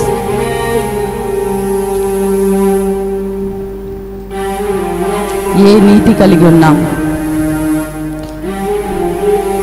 ఏ త్రోవల్లో నడుస్తున్నాం, ఏ ఈగలకు చోటిచ్చాం, ఎలాంటి పరిస్థితుల్లో చిక్కబడి ఉన్నాం, ఎక్కడెక్కడ పడిపోయాం, ఎక్కడెక్కడ త్రోవ తప్పాం, ఎక్కడెక్కడ దుర్వాసన పాలైపోయాం. ఒక్కసారి యేసయ్య వైపు చూద్దాం.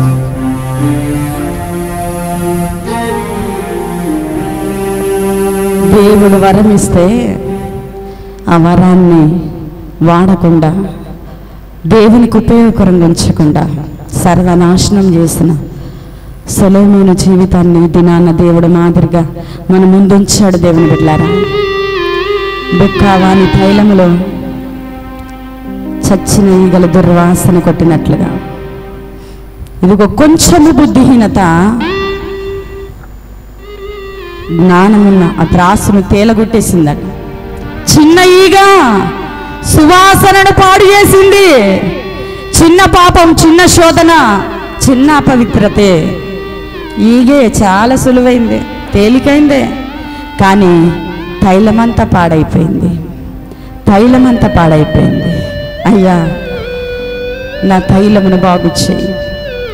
సువాసన వెదజల్లే, క్రీస్తు సువాసన వెదజల్లే జీవితం నాకు కావాలయ్యా, నాకు కావాలి. కంపు కొట్టిన తైలముగా నేనున్నానేమో, దుర్వాసన కలిగిన తైలముగా నేనున్నానేమో.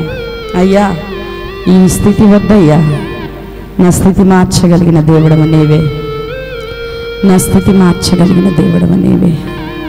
అందరం కూడా యేసయ్య వైపు చూద్దాం, అందరం యేసయ్య వైపు చూద్దాం. థ్యాంక్ యూ లార్డ్, నీకే స్తోత్రం, స్తోత్రం అయ్యా, స్తోత్రం. Thank you Holy Spirit. యేసయ్యా,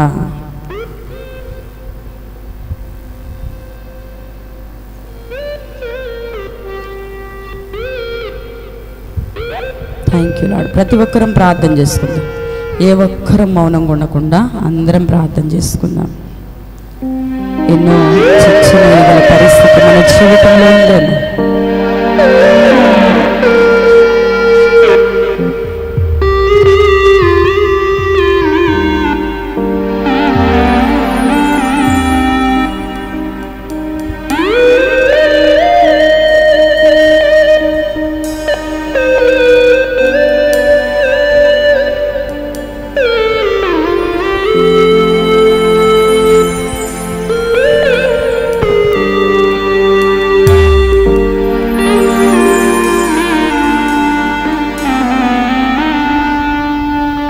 థ్యాంక్ యూ జీసస్. అయ్యా, నీకే వందనాలు. నీదు తలపై ఉన్న అభిషేకం అధికంగా సువాసన వీచుచున్నది. నీదు తలపై ఉన్న అభిషేకం అధికంగా సువాసన వీచుచున్నది. నీదు ప్రేమ చేతులు ప్రేమించే చేతులు, నీదు ప్రేమ చేతులు ప్రేమించే చేతులు, నీదు ప్రేమ చూపులు నాకు చాలు, నీదు ప్రేమ చూపులు నాకు చాలు, నీదు ప్రేమ చూపులు నాకు చాలు,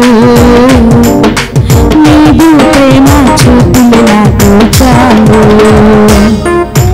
ఆకర్షించే ప్రియుడా, అందమైన దైవమా, పరిపూర్ణమైన వాడా,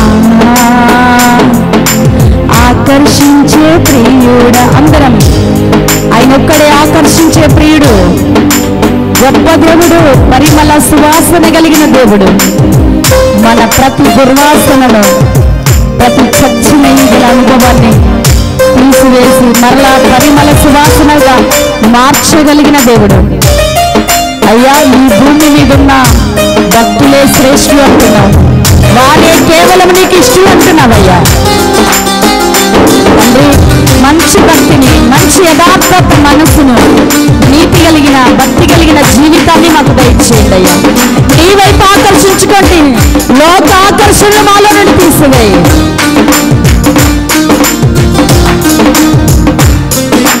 నీదు నోట నుండి తేనె వణుకుచున్నది, నీదు మాటలు ఎంతో మధురముగా ఉన్నది.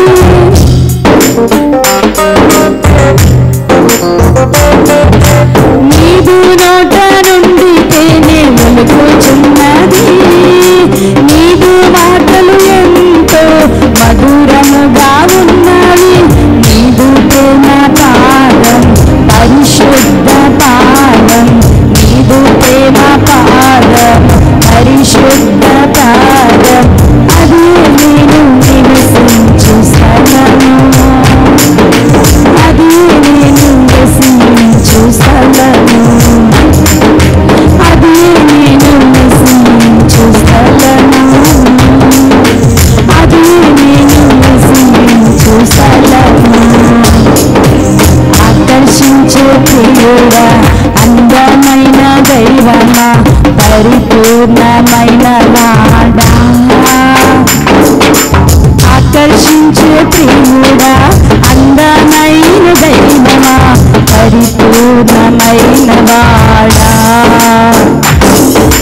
నిన్ను పాడి హృదయము ఆనందించును నాట్యముతో పాటలు పాడెదను నిన్ను పాడి హృదయము ఆనందించును నాట్యముతో పాటలు పాడెదను దేవాతి దేవుడవని ప్రభువుల ప్రభువని దేవాతి దేవుడవని ప్రభువుల ప్రభువని అందరికీ నిన్ను చాటి చెప్పదను అందరికీ నిన్ను చాటి చెప్పదను అందరూ చెప్తామా అందరి అవునయ్యా పౌలు వలె అపోస్తుల వలె యేసు సువాసనగా మారి అందరికీ నిన్ను సాధకమయ్యా అందరికీ నిన్ను ప్రకటిస్తా ఆకర్షించే ప్రియుడా అందమైన దైవమా పరిపూర్ణమైన వాడమా ఆకర్షించే ప్రియుడా అందమైన దైవమా పరిపూర్ణమైన వాడమా ఆకర్షించే ప్రియుడా అందరం కూడా అయ్యా లోక ఆకర్షణలో కూకటి లేలతో ప్రతి హృదయంలో నుండి పెరిగి పారేయండి అయ్యా ఈ దినాన నాతో మాతో అందరితోనూ మాట్లాడు నీకు వందనాలేసయ్యా లోక ఆకర్షణ లోక మాటలు లోక తీరు లోక చూపు లోక నడక లోక ప్రవర్తన నాలో నుండి పెరిగివేయండియ్యా చచ్చిన ఈగల అయ్యా వాసన నాలో నుండి తీసివేయమని ప్రార్థిస్తున్నా అయ్యా బుక్కవాటి తైలం వలె సుగంధ తైలం వలె పరిమళ తైలం వలె మా జీవితాలను ఈ క్షణమే మార్చమని వేడుకుంటున్నాం నీ పాదాలు పట్టుకుంటున్నాం అనాది పాపాత్ముడా లేని స్త్రీ అయ్యా ఆత్మల పుట్టిని పగలు కొట్టినప్పుడు ఇల్లంతా సువాసన వెదజల్లినట్టుగా మా హృదయాన్ని బద్దలు చేసుకొని నీ పాదాలు పట్టుకుంటుండగా ఇదిగో నాయన క్రీస్తు సువాసనగా ఉండడానికి నేను ఇష్టపడుతుండగా మా హృదయాలు కడగండి మా చూపులను కడగండి మా మనసులను కడగండి మా బ్రతుకులను కడగండి మా గృహాలు మా పిల్లలు మా కుటుంబాలను కడిగి బాగు చేయమని వేడుకుంటున్నాను ఇప్పుడే ఇప్పుడే ఇప్పుడే పరిశుద్ధపరచయ్యా ఇదే మాత్రము శత్రువు కాడి మా మీద లేకుండా విరగొట్టండయ్యా అయ్యా అపవాది దాడులు యేసు నామములో లయమైపోవును గాక ప్రతి ఒక్కరూ గొప్ప విడుదల పొందుదురు గాక అందరూ కూడా ఒక 2 నిమిషాలు ప్రార్థన చేసుకోండి అవునయ్యా ఎన్నో ఈగలు ఇదివరకు కనబడ్డాయి మీకు ఎన్నో ఈగలు కనబడ్డాయి అయ్యా అయ్యా వాటన్నిటిని తీయ్యా అయ్యా వాటన్నిటిని తీసి శుద్ధి చేయగలిగిన దేవుడవు నీవొక్కడివి నీ పరిశుద్ధ రక్తము చేత మాత్రమే నీ పరిశుద్ధ రక్తము చేత మాత్రమే నువ్వు మమ్మల్ని పరిశుద్ధపరచగలవయ్యా అయ్యా మమ్మల్ని కడగలవు పరిమళ వాసనగా చేయగలవు క్రీస్తు సువాసనగా చేయగలవయ్యా ఈ లోకానుసారవన్నీ కూడా మాలో నుండి అయ్యా తీసివేయ్యా మాలోనికి వచ్చి నీ సువాసన వెదజల్లే వారిగా ఉండడమే మర్చిపోయాం తండ్రి అయ్యా అట్టి స్థితి మాకు దూరం అవునుగాక తండ్రి మమ్మల్ని పరిశుద్ధపరిచి నీకు అంగీకారంగా నీకు యోగ్యకరంగా నాయన నీకు అనుకూలంగా మా ప్రవర్తనను మలచండి అయ్యా మా జీవితాలను మా బ్రతుకులను మా మాటను మా చూపును మలచండి తండ్రి మీకు ఇష్టకరమైన జీవితాలుగా మమ్మల్ని మలచుకోండి అయ్యా మలచుకోండి అయ్యా కనికరించు అందరం కూడా ఒక 2 నిమిషాలు ప్రార్థన చేసుకుందాం తండ్రి మనం ఆఖరి దినాల్లో ఉన్నాం అంత్య దినాల్లో ఉన్నాము దుర్దినాలు అపాయకరమైన దినాలు మన అంతం ఎప్పుడు మనకు తెలియదు దేవుని వెళ్ళారా దేవాది దేవుని ఎదుట ఇదిగో రక్షింపబడి వారి పట్లను నశించి వారి పట్లను మేము దేవునికి క్రీస్తు సువాసన అయి ఉన్నామని అయ్యా పౌలు చెప్తున్నట్లుగా తండ్రి మేము ఆ రీతిగానే ఉండాలయ్యా క్రీస్తు సువాసనగా మేము ఉండాలి పరిమళ సువాసనగా మేము ఉండాలి మాలో నుండి నీ ప్రేమ నీ కరుణ నీ నీతి నీ యథార్థత అనేకులు చూడాలయ్యా. మేము అనేకుల్ని విమర్శించేవారిగా, దూషించేవారిగా, నిందించేవారిగా మేము ఉండొద్దు ప్రభువా.